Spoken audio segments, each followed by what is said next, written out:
السلام علیکم ورحمۃ اللہ وبرکاتہ. کیا حال ہے سب کا؟ الحمدللہ. داستان سنانے کا مزہ تو جب ہی ہوتا ہے جب کوئی انٹرسٹ ہو کسی کو، ہے اس کا کوئی مقصد بھی ہو. ہے جاوید چودھری کا آرٹیکل ہے یہ.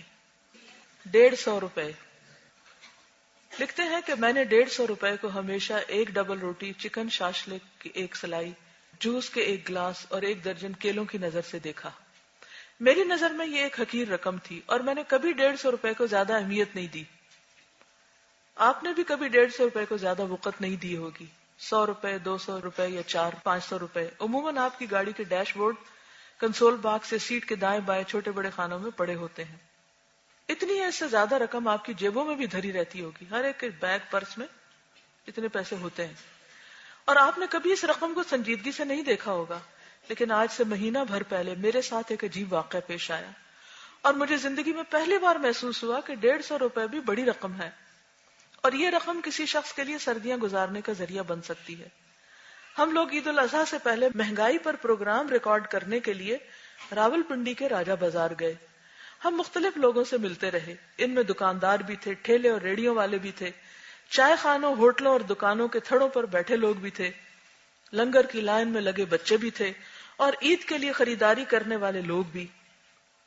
ہر شخص مہنگائی کا رونا رو رہا تھا. مزدور کو 20 دن مزدوری نہیں ملتی تھی اور 20 دن بعد ملتی بھی تھی تو صرف 200-250 روپے. وہاں ایسے لوگ بھی تھے جنہوں نے زندگی میں کبھی 5000 کا نوٹ نہیں دیکھا تھا. وہاں ایسے لوگ بھی تھے جن کی زندگی کی سب سے بڑی خواہش 10,000 روپے تھی. لوگ 3 وقت کے کھانے کو زندگی کی سب سے بڑی عیاشی بھی سمجھتے تھے. اور وہاں ایسے لوگ بھی تھے جو اپنے اور اپنے گھر والوں کا کھانا لینے کے لیے 3 گھنٹے لنگر کی قطار میں کھڑے رہتے تھے. غرض ہر شخص غربت کی ایک دل خراش کہانی تھا اور یہ کہانیاں اسلام آباد سے صرف 3 کلومیٹر کے فاصلے پر پڑی تھی. اور اسلام آباد کے باسی اپنے 10 کروڑ روپے کے گھروں میں بیٹھ کر یا کروڑ روپے کی گاڑی میں سفر کرتے ہوئے یا پھر 90 وزراء پر مشتمل حکومت جس کے ہر وزیر پر روزانہ 1,00,000 روپے خرچ ہوتے ہیں، یہ سوچ بھی نہیں سکتی. اس سے صرف 3 کلومیٹر کے فاصلے پر ایسے لوگ رہتے ہیں جن کے بچے صبح 8 بجے مٹی کا پیالہ لے کر لنگر کی قطار میں کھڑے ہوتے ہیں. دوپہر 2 بجے ان کی باری آتی ہے. یہ بچے دال کے 4 چمچ اور 3 روٹیاں لے کر گھر آتے ہیں اور سارا خاندان اس دال میں 1 گلاس گرم پانی ڈال کر ناشتہ کرتا ہے. اور جس دن لنگر کا بندوبست نہ ہو سکے، ہوٹل بند یا ہوٹل کے مالک کو ڈونر نہ ملے، اس دن ان لوگوں کے گھروں میں فاقے ہوتے ہیں. اور ان بیچارے لوگوں کو یہ بھی معلوم نہیں، ان سے 3 کلومیٹر کے فاصلے پہ ایسے لوگ رہتے ہیں جن کے کتے امریکی اور برطانوی خوراک کھاتے ہیں، جن کے کچن 24 گھنٹے آباد رہتے ہیں، جن پر زندگی اپنے 7 رنگوں کے ساتھ مہربان ہے اور جنہوں نے غربت کو اب تک صرف 1975 کی فلموں میں دیکھا ہے اور جنہیں یہ تک معلوم نہیں 10-20 ہزار روپے پورے خاندان کا مقدر بدل سکتے ہیں. بہرحال یہ ایک خوفناک مشاہدہ اور تجربہ تھا.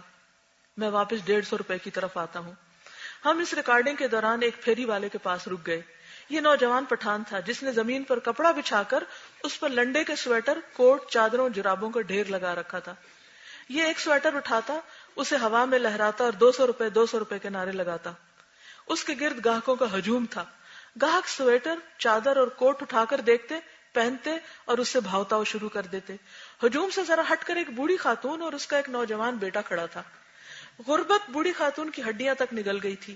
وہ چند نسوں اور لاکھوں جھریوں کا مجموعہ لگتی تھی. اس کے بیٹے نے باریک شلوار قمیض پہن رکھی تھی اور وہ سردی سے کپکپا رہا تھا. میں نے ان سے سوال جواب شروع کیے تو معلوم ہوا بوڑھی خاتون بیٹے کے لیے سویٹر خریدنے آئی تھی، لیکن سویٹر اس کی قوت خرید سے مہنگا تھا. میں نے سویٹر کی قیمت پوچھی تو پتا چلا دکاندار 150 روپے سے کم میں سویٹر فروخت کرنے پہ راضی نہیں، جبکہ ماں بیٹے کے پاس صرف 70 روپے ہیں. چنانچہ یہ لوگ مایوسی کے عالم میں سائیڈ پہ کھڑے ہو گئے. میں نے نوجوان سے پوچھا کیا تمہارے پاس کوئی سویٹر نہیں؟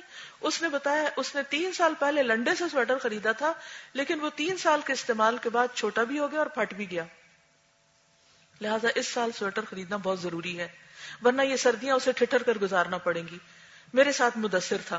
مدثر ہمارے شو کا پروڈیوسر ہے. مدثر ان کی بیچارگی سے اس قدر متاثر ہوا کہ اس نے فوراً جیب سے 150 روپے نکالے، دکاندار کے ہاتھ پہ رکھے اور سویٹر خرید کر نوجوان کے حوالے کر دیا. نوجوان اور اس کی ماں چند لمحوں کے لیے مبہوت ہو گئی اور انہوں نے مدثر کو ان نظروں سے دیکھا جیسے وہ فرشتہ ہو اور اللہ تعالیٰ نے یہ فرشتہ صرف ان کی مدد کے لیے زمین پہ اتارا ہو۔ یہ منظر میری آنکھوں سے ہوتا ہوا دل میں اتر گیا۔ اس کے بعد میں جب بھی 150 روپے کو دیکھتا ہوں تو مجھے محسوس ہوتا ہے یہ فقط 100 اور 50 روپے کے 2 نوٹ نہیں ہیں، یہ اس ملک کے بے شمار لوگوں کی ٹوٹتی پھوٹتی اور بکھرتی خواہشوں کا سامان ہے۔ یہ 150 روپے لنڈے کا کمبل بن کر، سویٹر بن کر، جرابوں کے 10-20 جوڑے بن کر، لنڈے کے جاگرز بن کر کسی شخص اور ٹھٹھرتی منجمد ہوتی سردیوں کے درمیان ڈھال بن سکتے ہیں۔ ہم اگر ان 150 روپے کا مناسب استعمال سیکھ لیں، ہم روزانہ 150 روپے بچائیں، راجہ بازار جیسے بازاروں میں جائیں، لنڈے کی کسی ریڑھی کے قریب چپ چاپ کھڑے ہو جائیں، اور جس ماں، جس باپ اور جس کے بچے کے پاس 150 روپے نہ ہوں اسے سویٹر، کوٹ، چادریں، جرابیں خرید دیں، تو یہ حقیر سے 150 روپے بہت قیمتی ہو سکتے ہیں۔ یہ بے شمار سرد راتیں گرم کر سکتے ہیں۔ آج بھی راولپنڈی شہر میں ایسے سینکڑوں لوگ رہتے ہیں جو ٹھنڈے فٹ پاتھوں، منجمد پلوں اور برف کی سل کی طرح یخ سڑکوں پر گلی کے کتوں کو بغل میں دبا کر سونے کی کوشش کرتے ہیں، کیونکہ یہ کتے انہیں منفی سینٹی گریڈ میں حرارت دیتے ہیں۔ آپ تصور کیجئے انسان کس طرح زندگی کو برقرار رکھنے کے لیے کتے کا محتاج ہو جاتا ہے۔ راولپنڈی جیسے تمام چھوٹے بڑے شہروں میں سردیاں شروع ہوتے ہی لنڈے بازار آباد ہو جاتے ہیں، اور خوشحال گھرانوں کی خواتین بھی چہرے پر نقاب ڈال کر ان بازاروں کے چکر لگانا شروع ہو جاتی ہیں۔ لیکن مہنگائی کیونکہ لنڈے بازاروں تک پہنچ چکی ہے، چنانچہ یہ خواتین بھی سارا سارا دن ان بازاروں میں دھکے کھا کر خالی ہاتھ واپس لوٹتی ہیں۔ آپ رات کے دوسرے یا تیسرے پہر اپنے شہر کی گلیوں، چوکوں اور چوراہوں میں گھوم کر دیکھیں، آپ کو وہاں زندگی کا ایک نیا پہلو دکھائی دے گا۔ آپ کو بے شمار لوگ کاغذ، پرانے کپڑے، لکڑی کے چھوٹے بڑے ٹکڑے اور پرانے ٹائر ٹیوب جلا کر آگ تاپتے دکھائی دیں گے۔ آپ ایک لمحے کے لیے ان کے پاس رک کر دیکھیں، آپ کو معلوم ہوگا ان لوگوں کی زندگی کی سب سے بڑی خواہش ایک پرانا کمبل، ایک بسیدہ رضائی، ایک چٹائی، ایک گدا، شاید ایک سویٹر یا ایک گرم چادر ہے، اور ان کے پاس اتنی رقم بھی نہیں کہ یہ سویٹر یا چادر ہی خرید سکیں۔ چنانچہ یہ لوگ بازار بند ہونے کا انتظار کرتے ہیں، کاغذ اور لکڑی کے ٹکڑے جمع کرتے ہیں، ان کے نیچے ٹائر یا ٹیوب کا کوئی ٹکڑا رکھتے ہیں، آگ لگاتے ہیں اور اس آگ پر ہاتھ اور پاؤں سیک کر رات گزارتے ہیں۔ کاش ہم میں سے چند لوگ چھوٹے چھوٹے کچھ ادارے بنائے ہیں۔ یہ ادارے ہم جیسے لوگوں سے روزانہ 150 روپے لیں، ہر سال لنڈا خرید کر ان لوگوں میں تقسیم کر دیں، لنڈا خرید کے ان لوگوں میں تقسیم کر دیں جن کی زندگی ایک کمبل، ایک سویٹر، ایک رضائی، ایک گدے اور گرم جرابوں کے چند جوڑوں کے لیے ترس رہی ہے، اور یہ لوگ سویٹر کی خواہش لے کر گھر سے نکلتے ہیں اور رات کو حسرت لے کر واپس لوٹتے ہیں۔ یہ لوگ روز لنڈے کی ریڑھیوں کے قریب کھڑے ہو جاتے ہیں، لوگوں کو آتے سویٹر چادریں خریدتے دیکھتے ہیں، اور ہر بار جیب میں اپنی ہاتھ ڈال کر 10-10 روپے کے 7 نوٹ گنتے ہیں، پھر یہ سوچتے ہیں یہ بھی ایک معجزہ ہوگا اور یہ 70 روپے 150 روپے بن جائیں گے، اور یہ اپنے ماپ کا سویٹر خرید کر خوشی خوشی گھر لوٹ جائیں گے۔ لیکن معجزہ نہیں ہوتا، ان کے 70 ہی رہتے ہیں، 150 نہیں بنتے۔ کیوں نہیں بنتے؟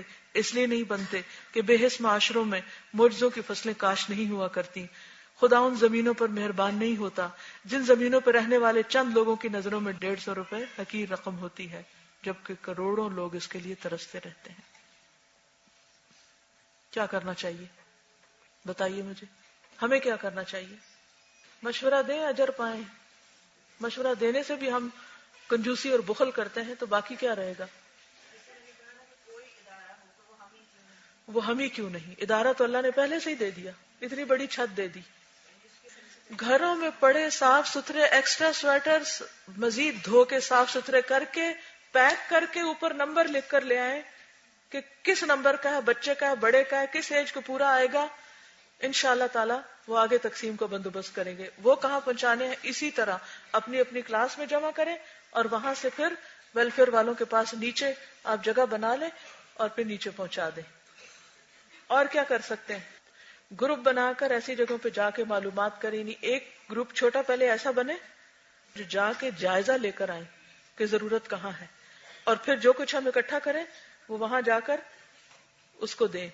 میں نے یہ اپنی میلنگ لسٹ پہ سب کو بھیجا ہے۔ اگر آپ نے اپنے ای میل ایڈریسز ابھی تک نہیں بھیجے تو ساری کلاس انچارجز سے کہوں گی کہ جس کے پاس اپنے اپنے ای میل ایڈریسز بہت کلیئرلی لکھ کر فوراً جمع کرائیں، تاکہ آپ کو یہ سارا فارورڈ کر دیا جائے گا.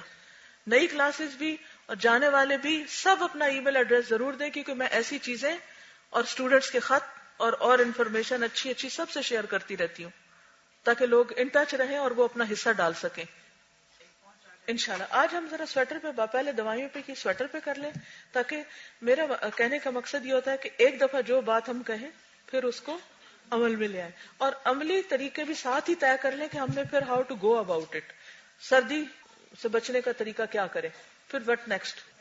موٹے کپڑے بھی پڑے ہوتے ہیں جو ہم استعمال نہیں کرتے. جو کپڑے آپ نے سال بھر استعمال نہیں کرے وہ اگلے سال کب کریں گے؟ ایک ایک چادر, ایک ایک چیز اور ایک ایک فیملی اڈاپٹ کر لیں. ہر بندہ 150 روپیہ اس میں کم از کم ڈالے, ٹھیک ہے انشاءاللہ. ایکسٹرا شوز, ساکس, ہر چیز صاف ستھری ہو جو آپ اپنے لیے استعمال کر سکتے ہیں. پرانے کمبل. السلام علیکم. یہ ایکسٹرا شوز کی بات ہوئی, میں بتانے لگی ہوں کہ میڈیکل کیمپ اس نے ہم لوگ جو جس بستی میں یا نزدیک ہی لگایا ہے, وہاں پہ بہت زیادہ تعداد بہت چھوٹے بچوں کی تھی, 3 4 5 6, اور بلیو می کتنی یہ سخت سردی کے دن ہے, اور میرا خیال ہے 90% بچے ننگے پاؤں. یا اللہ, سویٹر پھر بھی چلو کچھ نہ کچھ پہننا تھا جیسا بھی تھا. ماؤں نے بھی کچھ, چاہے ربڑ کی چپل تھی یا کچھ تھی, اور لیکن بچے اب اتنی شدید سردی میں یہ نہیں کہوں گی کہ بچے ننگے پاؤں مطلب پھرنے کا شوق ہے یا کیا ہے, لیکن مطلب سردی میں کسی کا شوق اس طرح کا نہیں ہوتا. تو اس دن بلکہ پھر میٹنگ میں نے یہ کہا تھا کہ کچھ ہم ہر سائز کے چھوٹے چھوٹے شوز, چاہے وہ پرانے ہیں, گھروں سے لے جائیں, کیونکہ یہ ایک بہت وہاں کی اس وقت جو ارجنٹ تھی. ٹھیک ہے, تو ہم اس طرح کرتے ہیں, کل آپ لوگ لے کر آئیں گے, پرسوں پہ نہیں, پرسوں سارٹنگ کر کے رکھیں گے, سنڈے کو کیمپ لگنا نا پھر, تو اتنا دیر ہمارے پاس ٹائم ہے کہ ہم پریپریشن کر لیں, اور انشاءاللہ پھر جب یہ کیمپ لگائیں تو وہاں پر بھی لے جا سکتے ہیں. اور یہ جو میڈیسن کا بھی کہا ہے نا آپ نے کہ گھروں سے خالی جیسے کھانسی کے سرپ ہیں یا اس طرح کے یہ لے آئیں, کیونکہ کیمپ میں ضروری نہیں کہ ہم نے بڑی بڑی بوٹلز جو فل پیکنگ ہوتی ہے وہی دینی ہوتی ہے. یہ بلکہ بہت اچھی بات ہے کہ اگر خاص طور پہ کھانسی کے سرپ, یا آپ کے گھروں میں جیسے بچے ہیں تو جو اینٹی بایوٹکس ہوتی ہیں نا بچوں کو جو گھول کے دیتے ہیں پاؤڈر کا سرپ بنا کے, ٹھیک ہے, وہ یوزلی لوگ آدھی جیسے ہوتی ہے نا بوٹل, تو اس کے بعد اس کو یوز نہیں کرتے. تو ود ان 15-20 days اگر کسی کے گھر میں بنی ہوئی ہے, بچے ہیں, یہ خود بھی مطلب بڑے بھی کئی دفعہ لیتے ہیں, آپ لوگ وہ بھی لے آئیں اچھی طرح, اس کو مطلب اسکرو اپ کر کے نا, گرے نہیں باہر. بے شک آپ اتنے اتنے ڈبوں میں ڈال کے وہ لے آئیں, ہم وہاں پہ ان کو دے سکتے ہیں, کیونکہ ان کو اتنی مطلب ظاہر ہے ایک تو پتہ نہیں تھا, نمبر وہاں پہ بہت زیادہ آ گیا, میڈیسن بہت ہی, ہم لوگ بہت جلدی میں ایمرجنسی میں ایسے ہبڑ دبڑ کر کے وہ کلینک اس دن کیا, وہ دوائیاں پوری مقدار میں ہمارے پاس نہیں تھی. یہ والی جو چیزیں ہیں نا, کھانسی کے سرپ, گھر میں کسی کے اینٹیسڈ پڑا ہوا ہے یا اس طرح کی چیزیں ہیں, یا کوئی اینٹی بایوٹک کا آدھا پتا پڑا ہوا ہے, آپ کچھ بھی لے آئیں, وہاں پہ ان کو سارا کچھ ڈسٹریبیوٹ ہو جائے گا. میں یہ چاہوں گی کہ نور القرآن والوں کے جیسے 1 بجے چھٹی ہوتی ہے نا, اگر کچھ دن 1 گھنٹہ بعد میں جو لوگ رک سکتے ہوں, تھوڑا ٹائم دے کے ڈاکٹر نازلی کے ساتھ کوآرڈینیٹ کر کے جو بھی ٹیم ادھر ہو, تو دوائیوں کی سارٹنگ, کن ڈبوں میں ڈالنی ہے, کیا کرنا ہے, یہ چیزیں اگر ساتھ ہو جائیں تو. ٹیبلٹس بھی ہو سکتی, پین کلرز, ٹیبلٹس. یہ بھی اچھا آئیڈیا ہے کہ باٹا والوں سے انہوں نے کانٹیکٹ کیا اور ڈسکاؤنٹ ملا, جب ہم کو 150 روپے مل جائیں گے تو ہم بھی کسی سے, جیکٹ والوں سے بھی, باٹا والوں سے بھی کانٹیکٹ کر کے ڈسکاؤنٹ لے کے پھر ایسی چیزیں جو ہیں وہ انشاءاللہ آگے. اور کوئی کچھ کہنا چاہے؟ ہاں جی, آپ اپنے گھر والوں کو, رشتہ داروں کو, اوروں کو بھی بتا سکتے ہیں, لیکن ایک بات یاد رکھیے, ہم کو والنٹیئرز بھی چاہیے. آپ اپنی تو جوتی لا کے رکھ دیں ہمارے پاس, ہاں, تو اس کو آگے پیک کون کرے اور آگے پہنچائے کون؟ تو ہمیں میل فیمیل بوتھ والنٹیئرز چاہیے, اور ان کے نام لکھ کر کیا کر سکتے ہیں وہ لسٹ بیچ میں ڈال دیں سجیشن باکس کے, اور ہر انچارج کلاس کی اپنے اپنے کلاس میں سے جو ہے اس کو پراپر ایک پیپر کے اوپر آرگنائز کر کے آگے دے.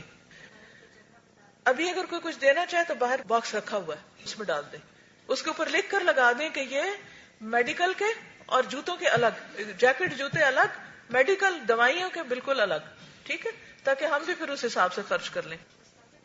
جزاکم اللہ خیر, اللہ آپ کو بھلا کرے. حدیث کو اس کو اللہ بہت جزا دے. انہوں نے والنٹیئر کیا کہ ہمارا کورس سیٹرڈے کو ختم ہو رہا ہے تو ہم آ کے پیکنگ, مجھے پتا ہے کینیڈا میں ہم نے کنٹینر پیک کیے تھے, بلیو می دن رات پیکنگ ہوتی تھی, اور والنٹیئرز آ جاتے تھے, لڑکے بھی آتے تھے, لڑکیاں بھی, الگ الگ پیکنگ ہو رہی تھی. اور کیونکہ اس میں یہ سارا کچھ دیکھنا ہوتا ہے کہ کس سائز کے ہیں, کس کے لیے کیا, کہاں کیا جائے گا, وسیع پیمانے پہ پھر کام ہوتا ہے. یہ سب لانے والوں میں سے ہیں, تو پھر آگے ان کو سنبھالنے والے بھی ہونے چاہیے.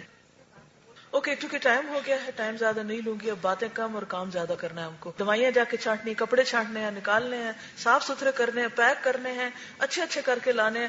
جیسے دیں گے ویسے ہی کل قیامت کے دن ملے گا. جزاکم اللہ خیرن. السلام علیکم ورحمۃ اللہ وبرکاتہ. سبحانک اللہم وبحمدک, نشہد ان لا الہ الا انت, نستغفرک ونتوب الیک. نحمده ونصلي على رسوله الكريم, اما بعد, فاعوذ باللہ من الشیطان الرجیم, بسم اللہ الرحمن الرحیم. رب اشرح لي صدری ویسر لي امری واحلل عقدۃ من لسانی یفقہوا قولی.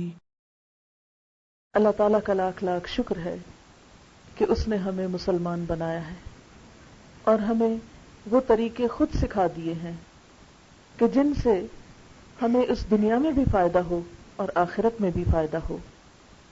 کیونکہ اللہ تعالیٰ سے بڑھ کر نہ اس دنیا کو کوئی جانتا ہے اور نہ ہمارے بارے میں کوئی زیادہ بہتر جانتا ہے.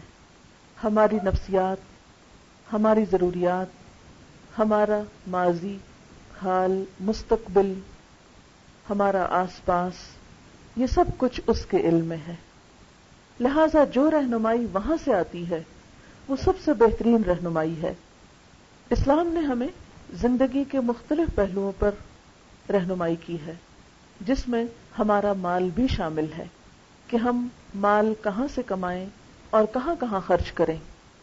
ایک حدیث کے مطابق قیامت کے دن انسان کے قدم حشر کے میدان سے آگے نہیں چل سکیں گے جب تک کہ وہ 5 سوالوں کا جواب نہ دے دے. یعنی 5 کمپلسری کوسچنز ہیں ہر ایک کے لیے اس دن کے امتحان میں. اور ان میں سے ایک کوسچن کیا ہے کہ انسان سے یہ پوچھا جائے گا کہ اس نے مال کہاں سے حاصل کیا اور کہاں خرچ کیا. گویا اس معاملے میں ہم آزاد نہیں. آج میری گفتگو صدقہ خیرات کے بارے میں ہوگی کہ صدقہ کیا چیز ہے, اس کی اہمیت اور فضیلت کیا ہے, اور ہمیں کس کس طریقے سے صدقہ کرنا چاہیے. صدقہ کیا ہوتا ہے؟ صدقہ ہر وہ چیز ہے, صرف مال نہیں. صدقہ ہر وہ چیز ہے جو انسان اپنے رزق میں سے, اور رزق میں کیا ہے؟ انسان کا مال بھی ہے, علم بھی ہے, صلاحیتیں, ذہانتیں, انرجیز, جو کچھ بھی ہمیں ملا ہے. یعنی رزق کیا چیز ہے؟ ہر وہ چیز جو ہمیں اللہ تعالیٰ نے بطور نعمت دی ہے. اور خاص طور پر مال, تو اپنے مال میں سے, اپنے رزق میں سے اللہ تعالیٰ کا قرب حاصل کرنے کے لیے دیتا ہے. صدقہ وہ چیز ہے جو واجب نہیں, لازم نہیں, انسان اپنی خوشی سے دیتا ہے. صدقہ کا لفظ جو ہے صاد دال قاف سے نکلا ہے, صدقہ. صدقہ کا مطلب ہوتا ہے اس نے سچ کہا, وہ سچا ہے. یعنی جب کوئی شخص کسی کام میں مال لگاتا ہے یا وقت لگاتا ہے یا اپنا انٹرسٹ شو کرتا ہے کسی بھی طرح, تو اس کا مطلب یہ ہے کہ وہ اپنی بات میں سچا ہے, وہ اب سیریس ہے, سنجیدہ ہے. اب مثلاً شادی کے وقت مرد کو مہر دینے کا حکم کیوں ہے؟ اسی وجہ سے ہے. مہر کو بھی صداق کہا جاتا ہے, اور صدقاتہن کا لفظ قرآن پاک میں آتا ہے کہ وہ ایک مرد کی سنسیریٹی اور سیریسنس کو شو کرتا ہے کہ وہ آئندہ ایک عورت کی ذمہ داری اٹھائے گا, اس کا نان نفقہ دے گا, اپنی فیملی کو پالے گا. اسی طرح کسی بھی چیز میں جب انسان اپنی سچائی ظاہر کرنا چاہتا ہے تو اس سچائی کو ثابت کرنے کے لیے وہ کچھ نہ کچھ قربان کرتا ہے. تو مال کی یہ قربانی صدقہ کہلاتی ہے. کس بات کا؟ کہ ہم اللہ تعالیٰ پر یقین رکھتے ہیں, ہم اس پر ایمان رکھتے ہیں, ہم اس کو مانتے ہیں. اب اللہ کو ماننے کا دعویٰ ہر شخص کرتا ہے, لیکن کون اس کو سچا کرتا ہے؟ جو اپنا وقت لگاتا ہے، مثلا نماز پڑھ کے وقت لگتا ہے نا ہمارا، یا اپنی انرجی لگاتا ہے، اپنی نیند قربان کرتا ہے، اپنا مال اس کی خوشی کے لیے دیتا ہے، تو جو شخص اپنا مال اللہ تعالی کی خوشی کے لیے دیتا ہے، اس کا مطلب ہے کہ وہ اپنی اس بات میں سچا ہے کہ میں اللہ تعالیٰ کو مانتا ہوں کہ وہ دیکھتا ہے، وہ مجھے جزا دے گا، اور وہ سمجھتا ہے کہ میری خرچ کی ہوئی کوئی چیز بالکل نقصان اور خسارے میں نہیں، اس کا ریٹرن ضرور مجھے ملنا ہے۔ دنیا میں انسان کہاں خرچ کرتا ہے؟ جہاں اس کو یقین ہوتا ہے کہ یہاں مجھے ریٹرن ملے گا، ہاں کسی بھی صورت میں، وہاں انسان فوراً اپنا مال لگانے پہ تیار ہو جاتا ہے۔ اسی طرح جس بندے کے دل میں یہ بات جڑ پکڑ جائے، جو بندہ اللہ تعالی کے وعدے کو سچا سمجھے کہ میں تمہیں تمہارا دیا ہوا واپس کروں گا، اور 1 گنا نہیں 700 گنا اور اس سے بھی بڑھ کر ریٹرن دوں گا، تو جو اللہ تعالیٰ کی اس بات کو جتنا سچا سمجھتا ہے اتنا خوشی کے ساتھ اپنا آپ، اپنا مال، اپنے اولاد، اپنا سب کچھ اللہ کی خوشی کے لیے اللہ کے راستے میں لگاتا ہے۔ اور جو شخص شک میں ہوتا ہے اور جس کو یہ خوف ہوتا ہے کہ ہائے میرا مال چلا گیا تو پھر پتہ نہیں بنے گا کیا، ایسا شخص جو تذبذب میں ہے، جو شک میں ہے، جس کا ایمان کمزور ہے، وہ پھر صدقہ نہیں کر سکتا خوشی سے۔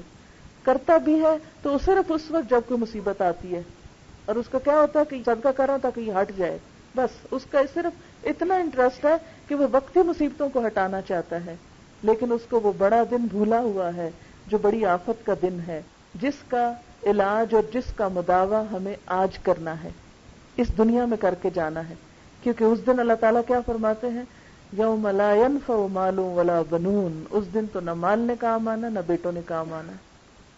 وہاں تو یہ کرنسی نہیں چلے گی مال اور بیٹے کی جو دنیا میں ہے، انسان کو فائدہ دیتی ہے۔ اسی طرح اللہ تعالیٰ ایک اور جگہ پر فرماتے ہیں، تم اس سے پہلے پہلے اپنا مال خرچ کرو کہ تم پر وہ دن آ جائے کہ جس دن نہ دوستی کام آئے گی، نہ تجارت، نہ کوئی بدلہ، کوئی کسی کو فائدہ نہ پہنچائے گا۔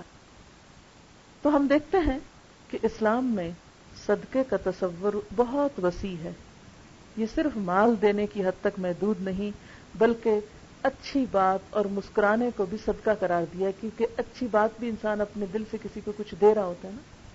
انسان مسکرانے پہ اپنا ایک شعور یا اپنا کانشیس استعمال کر کے دوسرے کو خوش کر رہا ہوتا ہے۔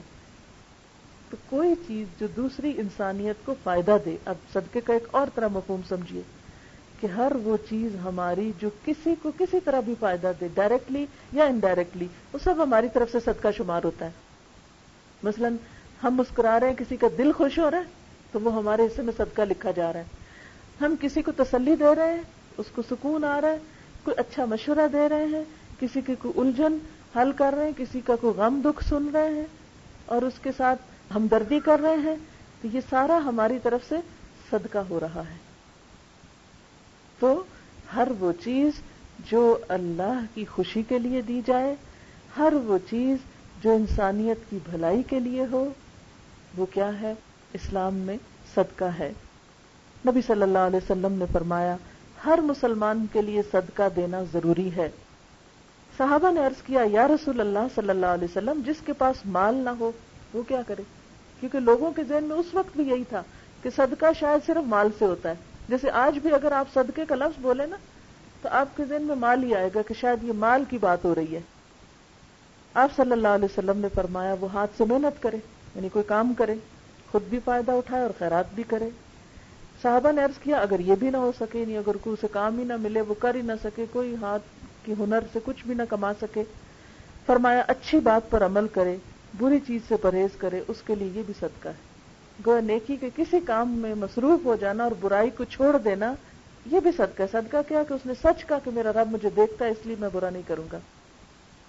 پھر اسی طرح کسی سے پرتپاک طریقے سے ملنا، کھلے چہرے کھلے دل کے ساتھ ملنا، یہ بھی صدقہ ہے۔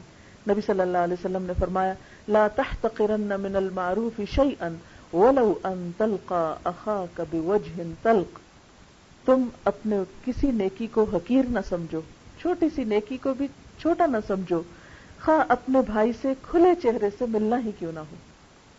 یعنی کھلے دل کے ساتھ اور ویلکمنگ انداز میں. اگر انسان مال کا صدقہ دینا چاہے تو یہ ضروری نہیں ہوتا کہ بہت ڈھیروں مال ہو تو ہی وہ صدقہ کرے، بلکہ معمولی چیز کا صدقہ کرنا بھی انسان کو جہنم سے نجات دلانے کا باعث بن سکتا ہے. یعنی ہر کوئی اپنی حیثیت کے مطابق کرے گا. اصل چیز کیا ہے؟ نیت ہے، نہ کہ مقدار ہے. اگر کسی کے پاس زیادہ مقدار ہے تو ظاہر آٹومیٹکلی اس کا اجر بڑھ جائے گا، لیکن اگر کسی کے پاس زیادہ نہیں تو تھوڑے سے تھوڑا کرنا ہر ایک پہ لازم ہے تاکہ وہ اس کو جہنم کی آگ سے بچائے. تو فائدہ پھر کیا ہوا صدقہ کا کہ وہ آگ سے بچانے والی چیز ہے. نبی صلی اللہ علیہ وسلم نے فرمایا اتقوا النار ولو بشق تمرۃ، آگ سے بچو خواہ کھجور کا ایک ٹکڑا دے کر ہی صحیح. ابو ذر کہتے ہیں نبی صلی اللہ علیہ وسلم نے فرمایا ہر مسلمان آدمی پر ہر دن صدقہ ضروری ہے. یعنی یہ نہیں کہ زندگی میں ایک دفعہ کر کے انسان بے فکر ہو جائے. لوگوں نے کہا اے اللہ کے رسول صلی اللہ علیہ وسلم ہمارے پاس اتنا مال کہاں کہ ہم ہر روز صدقہ کریں؟ آپ نے فرمایا کہ صدقہ کرنے اور ثواب حاصل کرنے کے ذرائع یعنی طریقے کیا ہیں؟ سبحان اللہ، الحمدللہ، اللہ اکبر، لا الہ الا اللہ، یہ پڑھنا بھی صدقہ ہے. یعنی اگر مال نہیں تو اپنی زبان کا صدقہ کرو. زبان سے فضول اور لغو باتیں کرنے اور دوسروں کو دکھ دینے کی بجائے کیا کرو؟ اللہ کا ذکر کر لو. دوسروں کو نیکی کی تلقین کرنا، کسی کو اچھی بات بتانا، گناہوں سے روکنا، راستوں سے کانٹے ہٹانا، کوئی بھی تکلیف دہ چیز ہٹانا. اگر کانٹا نہیں اور کوئی پتھر پڑا ہوا تو اس کو بھی ہٹانا. کسی بہرے آدمی کو زور سے بول کے بات سنانا، جو اونچا سنتا ہے اس کو اونچا سنانا. اندھے کی رہنمائی، یہ سب ثواب کے کام ہیں. آدمی کو اس کے مقصد کے سلسلے میں رہنمائی کرنے کو مشورہ لینا ہے تو آپ اس کو بتائیں کہ فلاں چیز وہاں وہاں. عموماً ہم نے کبھی نہیں سوچا ہم صدقہ کریں نا، لیکن اگر اللہ کی نیت سے نہیں، یہ نہیں کہ اچھا آج میں ذرا اس کو کر لوں پھر کل یہ مجھے بھی کرے، یہ نیت نہ ہو اس کے پیچھے، بلکہ کہ میرا رب مجھ سے خوش ہو. کسی کو رستہ بتا دینا، کسی کو کوئی جگہ کا بتا دینا، کسی کو کسی بھی چیز کے بارے میں کوئی گائیڈنس دینا. اور مصیبت زدہ فریادی کی مدد کے لیے دوڑنا بھی صدقہ ہے. یعنی اگر کوئی پکار رہا ہے میں ڈوب رہا ہوں تو اس کو آگے بڑھ کے نکالنا اس مصیبت سے. یہ کپڑا پھنس گیا، ہاتھ کسی چیز میں آ گیا، کوئی جل گیا، کوئی مطلب اینی کائنڈ آف ہیلپ.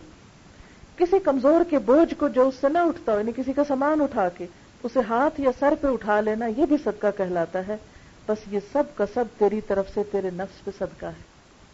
یعنی اگر مال نہیں تو ڈفرنٹ قسم کی خدمت خلق کے کام جو ہے صدقہ ہے.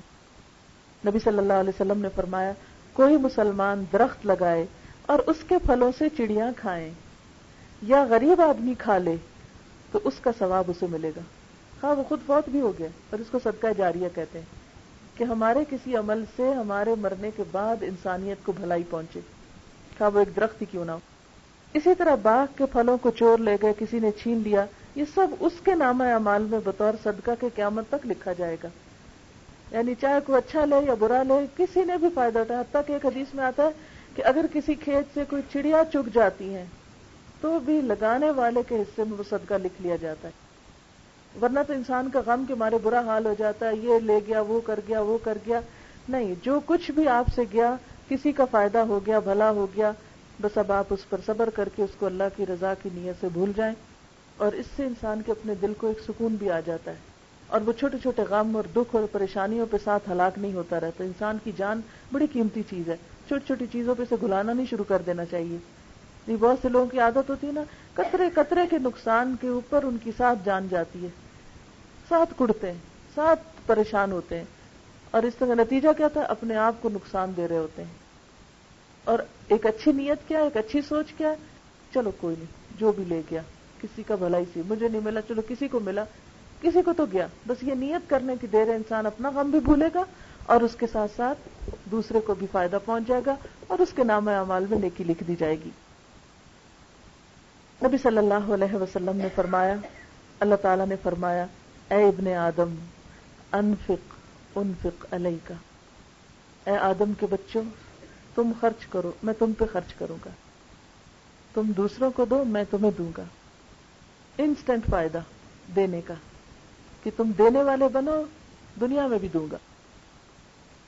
آپ صلی اللہ علیہ وسلم نے فرمایا جس نے حلال کمائی سے ایک کھجور برابر بھی خیرات کی، اور اللہ تعالیٰ حلال کمائی ہی کی خیرات قبول کرتا ہے، تو اللہ تعالیٰ اسے اپنے دائیں ہاتھ سے لیتا ہے اور خیرات کرنے والوں کے لیے اس خیر کو اس طرح بڑھاتا رہتا ہے جیسے تم میں سے کوئی اپنے بچھیرے کی پرورش کرتا ہے یہاں تک کہ ایک لقمہ پہاڑ کے برابر ہو جاتا ہے۔ دنیا میں تو اگر آپ کہیں ایک لقمہ رکھ کے آئیں تو جائیں گے تو ایک ہی ملے گا آپ کو، وہ نہیں بڑھتا خود سے خود، لیکن اللہ تعالیٰ کے ہاں وہ ایک لقمہ جو آپ نے کسی غریب کو دیا، وہ لقمہ کیا چیز ہے؟ ایک کھجور، ایک چیز جو ایک دفعہ میں انسان منہ میں لے لے، تو وہ اللہ تعالیٰ کے ہاں ایک نہیں رہتا، وہ ملٹی پلائی ہونا شروع ہو جاتا ہے۔ بس شرط یہ ہے کہ حلال کمائی اور دل کے خلوص سے دی ہوئی چیز ہو، کہ کسی بندے کے اوپر احسان جتانا نہ ہو، کسی سے اس کا ریوارڈ نہیں چاہیے، کسی کی تعریف نہیں چاہیے، کوئی شہرت نہیں چاہیے، کچھ نہیں چاہیے، بس میرا رب خوش ہو جائے، اس نے مجھے دیا ہے نا تو میں بھی اس کو خوش کرنے کے لیے اس کے نام پر کسی کو دوں۔ جب انسان ایسا کرتا ہے تو اللہ تعالیٰ ایسے صدقے کو اتنا بڑھاتا ہے کہ قیامت کے دن ایک ایک لقمہ پہاڑ برابر اجر ہو کر واپس ملے گا انسان کو۔ حضرت ابن عباس سے روایت ہے، نبی صلی اللہ علیہ وسلم نے فرمایا صدقہ کرنے سے مال کم نہیں ہوتا، جب کوئی بندہ صدقے کا مال سائل کو دینے کے لیے ہاتھ بڑھاتا ہے تو سائل کے ہاتھ میں پہنچنے سے پہلے اللہ کے ہاتھ میں پہنچ جاتا ہے۔ یعنی مثال کے طور پر اگر کسی نے کچھ مانگا ہے اور آپ اس کو دینے لگے ہیں، یہ دے رہے ہیں، ابھی لینے والے کے مانگنے والے کے ہاتھ میں نہیں پہنچا، بس آپ نے ہاتھ آگے ہی کیا ہے تو اللہ تعالیٰ اس سے پہلے اسے قبول کر لیتا ہے، وہ لے لیتا ہے اس کو، یعنی وہ ریکارڈ میں لکھ لیتا ہے اس بندے نے اتنا دیا، اس کا آپ بڑھاؤ۔ جسٹ لائک اے بینک، اور کوئی بینک بھی لقمے کو پہاڑ بنا کے نہیں دیتا آپ کو، لیکن اللہ تعالیٰ کا جو آخرت انویسٹمنٹ بینک ہے وہاں نیک نیتی کے ساتھ جو ڈپازٹس ہوتے ہیں وہ اسی طرح بڑھتے ہیں۔ نبی صلی اللہ علیہ وسلم نے فرمایا جو شخص اپنی غربت اور مفلسی کے باوجود، یعنی فقیر ہے خود، اس کے باوجود اپنے تھوڑے مال میں سے کچھ اللہ کی راہ میں خرچ کرے گا، کیونکہ بعض اوقات لوگ کہتے ہیں نا یہ تو امیروں کا کام ہے، وہ دیں، ہم کیا دیں، ہمارے حصے میں تو نہیں۔ فرمایا جو غربت کے باوجود اللہ کی راہ میں دے گا اس کو امیر آدمی کے بہت سے مال سے بھی زیادہ ثواب ملے گا، کیونکہ اس نے بڑی مشکل حالات میں دیا ہے۔ ایک شخص کے پاس اگر زیادہ ہے تو ٹھیک ہے، وہ جتنا دے گا وہ اور بڑھے گا، لیکن اگر کسی نے تھوڑا دیا اس لیے کہ اس کے پاس ہے ہی تھوڑا، مثلا اگر آپ دیکھیں کہ کسی کے پاس 100 درہم ہے تو اس میں سے اس کے لیے ایک بھی نکالنا مشکل ہوتا ہے، لیکن اگر کسی کے پاس 1000 ہے تو اس میں سے ایک نکالنا مشکل نہیں ہوتا۔ تو اب اگر 100 میں سے ایک کوئی نکالے گا تو اس کا اجر 1000 میں سے ایک نکالنے والے کے مقابلے میں بڑھ جائے گا، کیونکہ اللہ تعالیٰ کوانٹٹی نہیں دیکھتے، وہ کوالٹی دیکھتے ہیں، اور انسان کا حال یہ دیکھتے ہیں کہ اس نے کس مشکل سے نکالا ہے، اس کے پاس ہے ہی تھوڑا، یہ اتنا ہی دے سکتا ہے۔ وہ جنگ تبوک کا واقعہ نا کہ جب حضرت ابوبکر صدیق رضی اللہ تعالیٰ عنہ اپنے پورے گھر کا سامان لائے تھے، حضرت عمر اپنا آدھا سامان لائے تھے، لیکن ایک صحابی جو ساری رات یہودی کا کنواں چلاتے رہے اور ایک مٹھی کھجوریں ملی، وہ سویرے آئے اور وہ ایک مٹھی دے گئے۔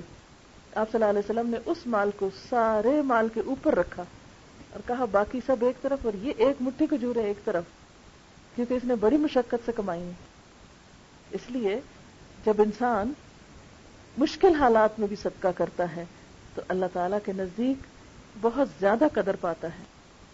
اسی طرح انسان اگر دوسروں کی طرف سے صدقہ کرتا ہے تو دوسروں کو بھی ثواب ملتا ہے اور خود کو بھی ملتا ہے، اللہ تعالیٰ اس کا ثواب دگنا کر دیتے ہیں۔ مثلا آپ صدقہ دے رہے ہیں، ساتھ نیت کر رہے ہیں اللہ میری ماں کو بھی ثواب پہنچے، اللہ میرے والدین کو پہنچے، میرے سارے فوت شدہ رشتہ داروں کو پہنچے، یا ایون زندہ کو بھی آپ کہہ سکتی ہیں، میرے بچوں کی طرف سے بھی دیتے ہوئے ان کو بھی مل جائے گا۔ اللہ کے خزانے بہت وسیع ہیں نا، وہ ہماری طرف تھوڑی ہے کہ گن گن کے دے نہیں تم نے اتنا دیا تھا بس اس کو مل سکتا ہے، اس سے آگے نہیں، اب اتنے زیادہ اتنا نہیں میں دے سکتا، نہیں، وہ تو زمین و آسمان کا بادشاہ ہے، اس کے لیے کچھ مشکل نہیں۔ تو جب آپ دیتے ہیں دوسرے کی طرف سے تو اس کو بھی ملتا ہے، یا یہ کہ مال شوہر کا ہے اور اس نے آپ کو دے رکھا ہے کہ آپ بھی دیں تو شوہر کو ملے گا، اور آپ کے ہاتھ سے جا رہا تو آپ کو بھی ملے گا اس کا اجر۔ آپ صلی اللہ علیہ وسلم نے فرمایا کسی کے مال سے مالک کی اجازت سے دوسرا شخص اپنے ہاتھ سے صدقہ کرے تو اسے بھی مالک کے برابر ثواب ملے گا اور مالک کے ثواب میں کوئی کمی نہ ہوگی۔ مثلا آپ اپنی کسی بہن کے گھر میں ہیں یا بھائی کے گھر میں ہیں یا پیرنٹس کے گھر میں ہیں، کوئی فقیر آ جاتا ہے، اب آپ نے اٹھا کے فقیر کے ہاتھ میں دیا تو جتنا مالک کو ثواب ملا آپ کے ہاتھ کے دینے کی وجہ سے اتنا ہی آپ کو بھی ساتھ مل گیا۔ اسی لیے قرآن پاک میں آتا ہے من یشفع شفاعۃ حسنۃ یکن لہ نصیب منہا، جس نے کسی کی اچھی سفارش کی اچھے کام کے لیے کسی کو کہا تو اس کو بھی اس میں سے حصہ ملے گا، اس کو بھی ساتھ ہی اتنا اجر مل جائے گا. اسی لیے حضور صلی اللہ علیہ وسلم کا ایک بڑا دلچسپ طریقہ تھا. آپ مجلس میں جیسے بیٹھے ہوتے تھے، سیکھ سکھا رہے ہوتے تھے، تو کوئی اگر آتا تھا آپ سے کچھ اپنی حاجت لے کے کچھ مانگنے کے لیے، تو آپ صلی اللہ علیہ وسلم صحابہ سے کہتے تھے تم اس کی سفارش کرو، پھر اللہ نے جو دلوانا ہوگا مجھ سے میں دوں گا، تم سفارش کرو. کیوں؟ تاکہ تم محروم نہ رہ جاؤ، تمہیں بھی اجر مل جائے، تمہیں یہ کہنے کا اجر مل جائے گا کہ اللہ کے رسول صلی اللہ علیہ وسلم اس کو فلاں چیز دے دیں. اس سے آپ صلی اللہ علیہ وسلم کا ایک اور اتنا پیارا طریقہ سامنے آتا ہے کہ آپ سب کو ساتھ لے کے چلتے ہیں. ورنہ آپ یہ بھی تو کر سکتے تھے ٹھیک ہے مجھ سے مانگا میں دے رہا ہوں بس ختم. نہیں، صحابہ پاس بیٹھے ان کو کہا اچھا تم بھی کہو، ان کو نیکی کمانے کا چانس دیتے ہیں.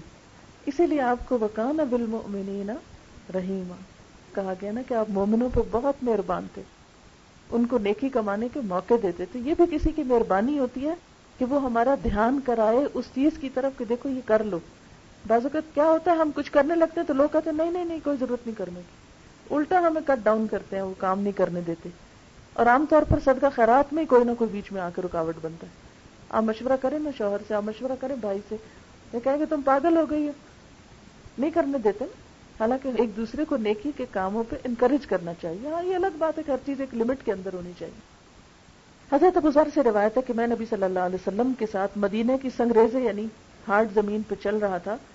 احد پہاڑ ہمارے سامنے آ گیا. آپ نے فرمایا ابو ذر، میں نے کہا لبیک یا رسول اللہ صلی اللہ علیہ وسلم. آپ نے ارشاد فرمایا مجھے یہ بات پسند نہیں کہ میرے پاس احد پہاڑ کے برابر سونا ہو، پھر مجھ پہ 3 دن ایسے گزرے کہ ان میں سے 1 دینار میرے پاس موجود ہو. اتنا بڑا دل تھا آپ کا. اگر مجھے احد جتنا سونا مل جائے تو میں 3 دن سے پہلے اسے اللہ کے راستے میں دے دوں.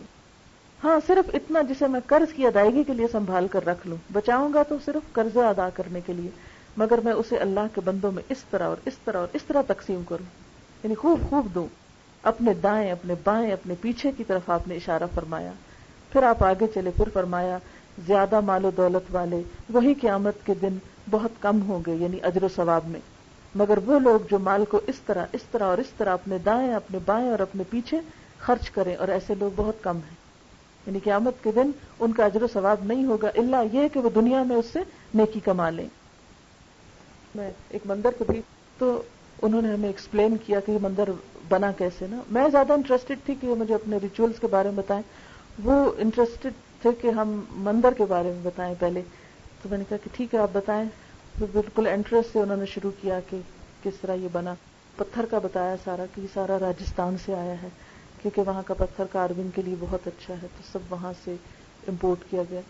پھر ہم اندر آئے تو بتایا کہ یہ جو ساری اندر کی کارونگ ہے یہ دنیا کا سب سے بڑا مندر ہے جس کی اندر جو ہے یہ سب لکڑی لگی ہوئی ہے نا، اور لکڑی بھی گنڈا کی مہاگنی تھی.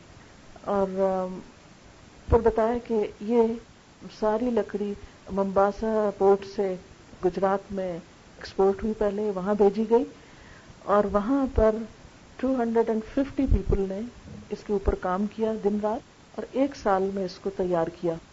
پھر جگسا پیسز کی طرح وہ سارا کچھ یہاں لائے اور اس کو سارے کو یہاں جوڑا گیا. اور یہ جتنی لکڑی ہے یہ صرف ایک شخص نے ڈونیٹ کی ہے. تو میں سوچ رہی تھی کہ ہم مسلمانوں کے ہاں وہ دل نہیں، حالانکہ اللہ نے ہمارے لیے وعدہ کر رکھا ہے کہ کل تمہیں کئی گنا بڑھا کے دوں گا، وہ عالیشان جنتوں کی شکل میں. لیکن ان بیچاروں کو یہاں خرچ کرنے کے بعد کل پتہ نہیں کیا ہوتا ہے کیا نہیں ہوتا. لیکن اس کے باوجود بھی اپنے دین کی اپنے دھرم کی حفاظت کے لیے، اس کی شان و شوکت کے لیے، اور اندر کوئی لائبریری نہیں، کوئی علمی چیز نہیں، صرف یہ ہے کہ بت وغیرہ رکھے ہوئے ہیں اور لوگ آ رہے ہیں اور جا رہے ہیں، جو بھی اپنی عبادت ہے کر رہے ہیں. اتنی مہنگی بلڈنگ کو اور اتنی خوبصورت بلڈنگ کو میں دیکھ کے سوچ رہی تھی کہ اس کا یوز کیا ہے نا، what's the use of it. اگر اتنی بڑی لکڑی لگی ہوئی بھی ہے، سوائے اس کے کہ ایک شان و شوکت ہے، اس کے علاوہ تو اس کا مصرف نہیں ہے. اسی لیے اسلام میں سادی مسجدیں بنانے کا کہا گیا ہے، اور باقی پیسہ جو ہے وہ انسانیت کی بھلائی کے ایسے کاموں میں لگے کہ جس سے زیادہ اللہ کی بات دوسروں تک پہنچے. پھر آپ دیکھیں کہ نبی صلی اللہ علیہ وسلم نے فرمایا انسان کہتا ہے میرا مال، حالانکہ اے انسان تیرا مال وہ ہے جو تو نے کھا کر ختم کر دیا، یا پہن کے پرانا کر دیا، یا صدقہ کر کے آگے بھیج دیا. یعنی اپنے آگے جانے سے پہلے اس کو آگے بھیج دیا. اب جسے ہم دنیا میں کیا کرتے ہیں، بعض اوقات ہمیں اگر کہیں جا کر رہنا ہے تو ہم اس کے لیے، کئی لوگ جیسے پاکستان سے باہر کام کرتے ہیں پھر واپس اپنے ملکوں میں جاتے ہیں، تو ساری زندگی کام کرتے ہیں اور جو پیسہ ہوتا ہے وہ اپنے ملک میں ٹرانسفر کرتے رہتے ہیں، پھر وہاں جا کے گھر بناتے ہیں، رہتے ہیں.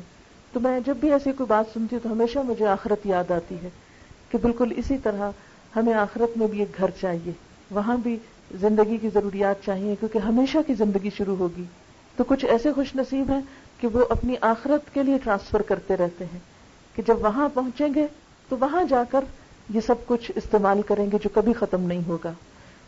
پھر اسی طرح نبی صلی اللہ علیہ وسلم نے فرمایا روزانہ 2 فرشتے اترتے ہیں، ان میں سے ایک کہتا ہے اے اللہ خرچ کرنے والے کو اس کا بدلہ دے، دوسرا کہتا ہے اے اللہ بخیل کے مال میں نقصان دے اور اس کو برباد کر دے. بخل کیا ہوتا ہے؟ ضرورت پر بھی خرچ نہ کرنا، نہ اپنے پہ نہ کسی اور پہ. اور اس کے لیے نتیجہ کیا ہوتا ہے؟ مثلا اگر آپ کھانا بہت سا خرید کے گھر لے جائیں، مثلا فروٹ لے جائیں اور چیزیں، اور اس کو رکھ دیں، نہ خود کھائیں نہ کسی کو دیں، تو کیا نتیجہ نکلے گا؟ وہ سب گل سڑ کے بن میں جائے گا. اسی طرح اگر کوئی اور فوڈ ہے یا کپڑے ہیں یا وٹ ایور جو بھی آپ یوز نہیں کرتے، نہ استعمال کرتے ہیں، آپ نے دیکھا کہ وہ چیزیں رکھ رکھ کے پرانی ہو جاتی ہیں، بوسیدہ ہو جاتی ہیں، آؤٹ ڈیٹڈ ہو جاتی ہیں، اور پھر then finally you throw them out. تو یہاں بھی یہی بتایا جا رہا ہے کہ فرشتے دعا مانگتے ہیں کہ یا اللہ جو ایسا بخل کرے اس کا مال برباد کر دے، یعنی کہیں نہ کہیں سے اس کو نقصان پہنچ جائے. اب یہ کہ صدقے کی قسمیں کیا ہیں؟ صدقے کی 2 بڑی قسمیں ہیں، ایک ظاہر کر کے دینا اور ایک چھپا کے دینا. پھر کچھ اور طرح بھی صدقے کی قسمیں جیسے نفلی اور فرضی. نفلی میں کیا آتا ہے کہ آپ کے اوپر لازم نہیں، واجب نہیں، جب آپ کا جو دل چاہے کریں. لیکن فرضی کیا ہے؟ جیسے زکوٰۃ ہے، جیسے عشر ہے، جیسے کفارہ ہوتا ہے یا نذر ہوتی ہے، یہ فرض میں آ جاتا ہے. قرآن پاک میں اللہ تعالیٰ فرماتے ہیں ان تبدوا الصدقات فنعما ہی، اگر تم ظاہر کر کے بھی صدقہ دو تو کتنا اچھا ہے وہ بھی. یعنی دکھاوا کر کے نہیں، اس کا مطلب یہ کہ سب کے سامنے بھی دے سکتے ہو. وائے؟ اس لیے کہ دوسروں کو بھی شوق آئے گا. بعض اوقات ہمیں خود نہیں خیال آتا، جب کوئی کرتا تو ہم کہتے ہیں ہم کیوں پیچھے رہ گئے، ہم بھی کر لیں. تو ہمیں دیکھ کے کوئی اور کرے گا تو اس کا کیا ہوگا؟ ان سب کا اجر بھی ہمیں ملے گا، کیونکہ ہم نے پہل کیوں، کہتے ہیں نا پانی کا پہلا قطرہ. اور ان تخفوها، اور اگر تم اسے چھپا کے دو، وتؤتوها الفقراء، اور اس کو فقراء کو دو، فهو خیر لکم، تو وہ بھی تمہارے لیے اچھا ہے.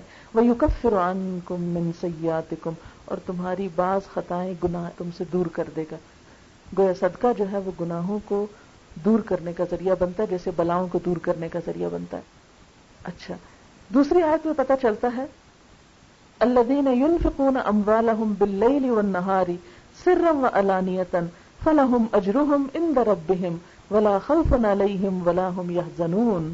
جو لوگ دن اور رات کھلے اور چھپے اپنے مال خرچ کرتے ہیں تو ان کے لیے ان کے رب کے پاس اجر ہے، ان پر نہ کوئی خوف ہوگا نہ وہ غمگین ہوں گے. دن اور رات کا فرق کیا ہے؟ دن کو تو نظر آتی چیز رات کو چھپ جاتی ہے، اور پھر چھپا کے اور دکھا کے دونوں طرح. جب ہم قرآن پاک کی اور احادیث کی مختلف چیزوں کو پڑھتے ہیں تو پتہ یہ چلتا ہے کہ وہ مال جو آپ کسی انسان کو دیتے ہیں اسے چھپا کے دینا چاہیے، کیونکہ یہ کہا گیا نا اگر تم اس کو چھپاؤ اور فقراء کو دو، تو مراد اس سے کیا ہے کہ جب کسی ضرورت مند کو دو تو چھپا کر دو. کیوں؟ تاکہ اس کی عزت نفس کو نقصان نہ ہو. لیکن جب کسی پرسن کو نہیں دے رہے، کسی کاز کو دے رہے ہیں، مثلا مسجد بنانے کے لیے دے رہے ہیں، یا کسی مثلا جہاد فی سبیل اللہ میں دے رہے ہیں، یا کسی بھی چیریٹی کے کام میں جو کسی ایک شخص کے نام نہیں ہے بلکہ کیا ہے، ایک اوپن چیز ہے، تو اس میں اگر انسان دکھا کے دے تو وہ زیادہ بہتر ہے تاکہ اوروں کو بھی شوق آئے. نمبر 2، زکوٰۃ انسان بے شک دکھا کے دے، لیکن جو نفلی صدقہ ہے وہ چھپا کر دے. جیسے مثال کے طور پر نفلی نمازیں کیا ہیں، تہجد وغیرہ، اس کا بہت ذکر نہیں کرنا چاہیے، چھپا کے کرنا چاہیے. اسی لیے نبی صلی اللہ علیہ وسلم نفل گھر پہ پڑھنا پسند کرتے تھے اور فرض نمازیں مسجد میں پڑھتے تھے. تو فرض جیسے زکوٰۃ نظر وغیرہ ہے یہ دکھا کے، اور نفل چھپا کے. کیونکہ وہ انسان کہتے ہیں نا کہ دایاں ہاتھ اس طرح دے کہ بائیں کو پتہ نہ چلے ایسا شخص اللہ تعالیٰ کے عرش کے سائے تلے ہوگا قیامت کے دن. اللہ تعالیٰ بھی اس کو اپنی پروٹیکشن میں لے گے قیامت کے دن، کیونکہ دنیا میں وہ دوسروں کے لیے پروٹیکشن کا سبب بنا تھا. حضرت ابو ہریرہ کہتے ہیں نبی صلی اللہ علیہ وسلم نے فرمایا اللہ تعالیٰ 7 قسم کے آدمیوں کو اپنے عرش کے سائے تلے جگہ دے گا جس دن اس کے سائے کے علاوہ کوئی سایہ نہ ہوگا. نمبر 1 انصاف کرنے والا حاکم. نمبر 2 وہ نوجوان جس نے جوانی عبادت میں گزاری. نمبر 3 وہ شخص جس کا دل مسجد میں لگا رہتا ہے، یعنی اس کو مسجد سے محبت ہے. آج جو ٹیمپل میں گئی تو چھوٹے چھوٹے کچھ بچے بھی تھے جو کچھ پڑھ رہے تھے، تو میں نے پوچھا کہ یہ کون ہے، تو کہنے لگے کہ ان کی ہالیڈیز ہیں اور یہ والنٹیئر کرتے ہیں یہاں. میں نے کہا ہمارے بچے تو مسجد میں والنٹیئر کرنے نہیں جاتے، نہ کوئی صفائی کرنے جاتے ہیں، نہ کوئی اور خدمت کرنے جاتے ہیں، نہ کوئی کام کرنے جاتے ہیں. ہمیں وقت ہی نہیں کہ ہم وہاں بھی کسی وقت لے جائیں، اور بچوں وہاں چلیں، چل کے تو اللہ کے گھر کو صاف کر کے آئیں، تھوڑا سا ہم بھی اپنا حصہ ڈال کے آئیں، مینولی کچھ کر کے آئیں. صرف پیسہ ہی دے دینا کوئی بات نہیں ہوتی، اپنی جان بھی تو کبھی دینی چاہیے، اپنا آپ بھی تو کبھی لگانا چاہیے. پھر اسی طرح وہ 2 شخص جنہوں نے اللہ کی خاطر محبت کی، اللہ کی خاطر ہی مل بیٹھے اور اللہ ہی کی خاطر جدا ہوئے، یعنی جن لوگوں کی محبت اور دوستی صرف اللہ کی خاطر، دنیا کا کوئی لالچ اور غرض بیچ میں نہ ہو. تو وہ 2 لوگ جنہوں نے اللہ کی خاطر محبت کی، اللہ کی خاطر مل کے بیٹھے، اللہ کی خاطر جدا ہوئے، ایسے لوگ بھی قیامت کے دن اللہ کے سائے تلے ہوں گے. کیونکہ دنیا میں عموماً دوستیاں اور تعلقات مفادات کے لیے ہوتے ہیں. عموماً کانٹیکٹس کیوں بڑھاتے ہیں لوگ کہ کوئی فائدے اٹھائیں. جو شخص اس لالچ کے بغیر کانٹیکٹ رکھتا ہے کسی سے، صرف اللہ کی محبت میں کہ کسی کے پاس بیٹھ کر میں اللہ کو یاد کر سکتا ہوں، اللہ کی محبت میرے اندر اضافہ ہوتی، دنیا کی کوئی غرض اور لالچ اس کے پیچھے نہیں ہے، تو ایسا شخص جو ہے وہ بھی قیامت کے دن اللہ کے عرش کے سائے تلے ہوگا. نمبر 5 وہ مرد جسے کسی مرتبے والی حسین و جمیل عورت نے بدکاری کے لیے بلایا اور اس نے کہا میں اللہ سے ڈرتا ہوں، یعنی کسی عورت نے اپنا آپ آفر کیا لیکن اس نے انکار کر دیا. نمبر 6 وہ شخص جس نے اللہ کی راہ میں یوں چھپا کے صدقہ دیا کہ دائیں ہاتھ نے جو دیا بائیں کو پتہ بھی نہ چلا. اور نمبر 7 وہ شخص جس نے تنہائی میں اللہ کو یاد کیا پھر اس کی آنکھوں سے آنسو بہ نکلے. یعنی اس میں کوئی دکھاوا نہیں ہوتا نا، جب آپ اکیلے بیٹھ کے اللہ کو یاد کر کے روئیں کہ اللہ تو مجھ کو معاف کر دے، یا آخرت کے ڈر سے، یا وٹیور اللہ کی عظمت سے، یہ شکرانے کے آنسو. ہمارے آنسو عام طور پر کب ہوتے ہیں؟ جب ہمیں کوئی غم یا دکھ ہوتا ہے. دنیا کی کوئی پریشانی تھی پھر ہم ضرور روتے ہیں، آخرت کی پریشانی کے لیے دنیا میں کوئی نہیں روتے ہم، یا اللہ کی نعمتیں جو ہم کو ملی ہیں اس کے شکرانے کے طور پر نہیں روتے. حضرت انس بن مالک کہتے ہیں نبی صلی اللہ علیہ وسلم نے فرمایا جب اللہ نے زمین کو پیدا کیا تو وہ ہچکولے کھا رہی تھی، ہل جل رہی تھی. پھر اللہ نے پہاڑ اس پہ پیدا کیے تو اس کو تھاما، یعنی پہاڑوں کا وزن ڈال کر اس کو بیلنس کیا، چنانچہ وہ ٹھہر گئی. فرشتوں نے دیکھا کہ پہاڑ اتنی مضبوط چیز ہے، بڑے حیران ہوئے، پوچھنے لگے اے اللہ تعالیٰ کیا پہاڑوں سے بھی سخت کوئی چیز ہے؟ اللہ تعالیٰ نے فرمایا جی ہاں لوہا. فرشتے کہنے لگے کوئی چیز لوہے سے بھی سخت ہے؟ فرمایا ہاں آگ، کیونکہ آگ لوہے کو پگھلا لیتی. فرشتے کہنے لگے پروردگار کوئی چیز آگ سے بھی سخت ہے؟ فرمایا ہاں پانی، کیونکہ پانی آگ کو بجھا دیتا ہے. فرشتے کہنے لگے پروردگار کوئی چیز پانی سے بھی سخت ہے؟ فرمایا ہاں ہوا، کیونکہ ہوا جو ہے وہ پانی کو بھی لے جاتی ہے جیسے بادل. فرشتے کہنے لگے پروردگار کوئی چیز ہوا سے بھی سخت ہے؟ فرمایا ہاں وہ انسان جو صدقہ اس طرح دے کہ دائیں ہاتھ سے دے تو بائیں کو پتہ ہی نہ ہو. ایسے انسان کا ایمان حقیقت میں مضبوط ہے جو کسی دکھاوے کے بغیر، ورنہ ہمارا حال کیا ہوتا ہے، ذرا بھی کسی کو دے بیٹھے تو کہیں نہ کہیں تو ضرور مینشن کریں گے. ہو سکتا ہی نہیں کہ وہ دل میں ٹکے. یہ کوئی صدقہ ایسا ہو کہ جس کا صرف ہمیں پتا ہو اور ہمارے علاوہ کسی کو خبر نہ ہو، کوئی نہ کوئی بہانہ ڈھونڈ لیں گے اور اس کا ذکر کریں گے. تو ایسا انسان جو اپنے دل کی بات دل میں نہ رکھ سکے وہ کچا انسان ہے نا. ہواؤں سے اور پہاڑوں سے اور ہر چیز سے زیادہ مضبوط فیت تو اسی کا ہے جو صرف اللہ پہ یقین رکھتا ہے اور سمجھتا ہے کہ میرا دیا ضائع نہیں ہوگا خواہ کسی کو نہ ہی خبر ہو. پھر یہ ہے کہ صدقہ دے کے احسان نہیں جتانا چاہیے کسی پر. اللہ تعالیٰ فرماتے ہیں یا ایھا الذین آمنوا لا تبطلوا صدقاتکم بالمن والاذی، اے لوگو جو ایمان لائے ہو اپنے صدقوں کو احسان جتا کے اور دکھ دے کے ضائع نہ کرو. کالذی ينفق مالہ رئاء الناس، اس شخص کی طرح جو اپنا مال محض دکھاوے کے لیے خرچ کرتا ہے. ولا یؤمن باللہ والیوم الآخر، اور وہ اللہ اور یوم آخرت کو مانتا ہی نہیں ہے. خواہ وہ زبان سے کہتا ہوں میں مانتا ہوں، اللہ تعالیٰ نہیں، اگر تم مانتے ہوتے تو پھر دے کے یوں احسان نہ جتاتے. کیوں؟ اس لیے کہ تم نے تو اللہ کی خاطر دیا ہوتا اور آخرت میں جزا پانے کے لیے دیا ہوتا، پھر تمہیں ضرورت نہ رہتی یہ احسان جتانے کی. نبی صلی اللہ علیہ وسلم نے فرمایا 3 قسم کے لوگ ایسے ہیں جن سے اللہ تعالیٰ قیامت کے دن بات بھی نہیں کرے گا، نہ ان کی طرف نظر رحمت سے دیکھے گا، نہ ان کو پاک کرے گا. نمبر 1، احسان جتانے والا شخص، دوسروں کو ٹارچر کرے، کچھ کر کے اس کے ساتھ پھر اس کو ذلیل کرے دوسروں میں. نمبر 2، تکبر کی وجہ سے تہمت نیچے لٹکانے والا، یعنی کپڑا اتنا پہنے کہ وہ زمین پہ لڑکھڑا رہا اور کہ ہمیں نہیں پرواہ، ہمارے پاس بہت ہے، ہم زمین پہ بھی رول سکتے ہیں. یہ تکبر اللہ کو نہیں پسند، کیونکہ اللہ نے نعمتیں اس لیے نہیں دی. اور نمبر 3، جھوٹی قسم کھا کے اپنا مال بیچنے والا. نبی صلی اللہ علیہ وسلم نے فرمایا قیامت کے دن ایک شخص کو لایا جائے گا جس سے اللہ نے ہر قسم کے مال سے نوازا تھا. اللہ تعالیٰ اپنی نعمتیں جتائے گا، وہ اعتراف کرے گا، پھر اللہ تعالیٰ اس سے پوچھے گا پھر تو نے کیا عمل کیا؟ وہ کہے گا میں نے اس راہ میں خرچ کیا جسے تو پسند کرتا تھا. اللہ تعالیٰ فرمائے گا تم جھوٹ کہتے ہو، تم تو اس لیے خرچ کرتے تھے کہ تمہیں لوگ سخی کہیں، وہ دنیا میں تم کو کہا جا چکا. پھر فرشتوں کو حکم ہوگا جو اسے گھسیٹتے ہوئے جہنم میں جا پھینکیں گے. یعنی سب کچھ دے کر بھی انسان کچھ نہ پائے. کیوں؟ اس لیے کہ دکھاوا کرے. تو یہ اللہ تعالیٰ کو پسند نہیں ہے، کیونکہ دکھاوا ایک طرح کا دھوکہ ہے نا. لوگوں کو بتا رہا ہے کہ میں نے اللہ کے لیے کیا ہے، اور حقیقت میں اس کی نیت لوگوں سے اپنی تعریف کروانا ہے اور اللہ کی بڑائی کے لیے نہیں خرچ کیا. جو اللہ کو بڑا سمجھتا ہے وہ کبھی ایسی حرکت نہیں کر سکتا، کیونکہ اسے پتا ہے کہ اس رب کی راہ میں دے رہا ہوں جس نے مجھے دیا ہے. نبی صلی اللہ علیہ وسلم نے فرمایا جو اخلاص اور نیک نیتی سے صدقہ کرے گا اس کے لیے وہ صدقہ جہنم سے آڑ بن جائے گا. آپ نے فرمایا خرچ کرو اور گنو نہیں ورنہ اللہ تعالیٰ بھی تمہارے لیے گنے گا، روکو نہیں ورنہ اللہ تعالیٰ بھی تجھ سے مال کو روک دے گا، اور دے جتنا تجھ سے دیا جا سکے.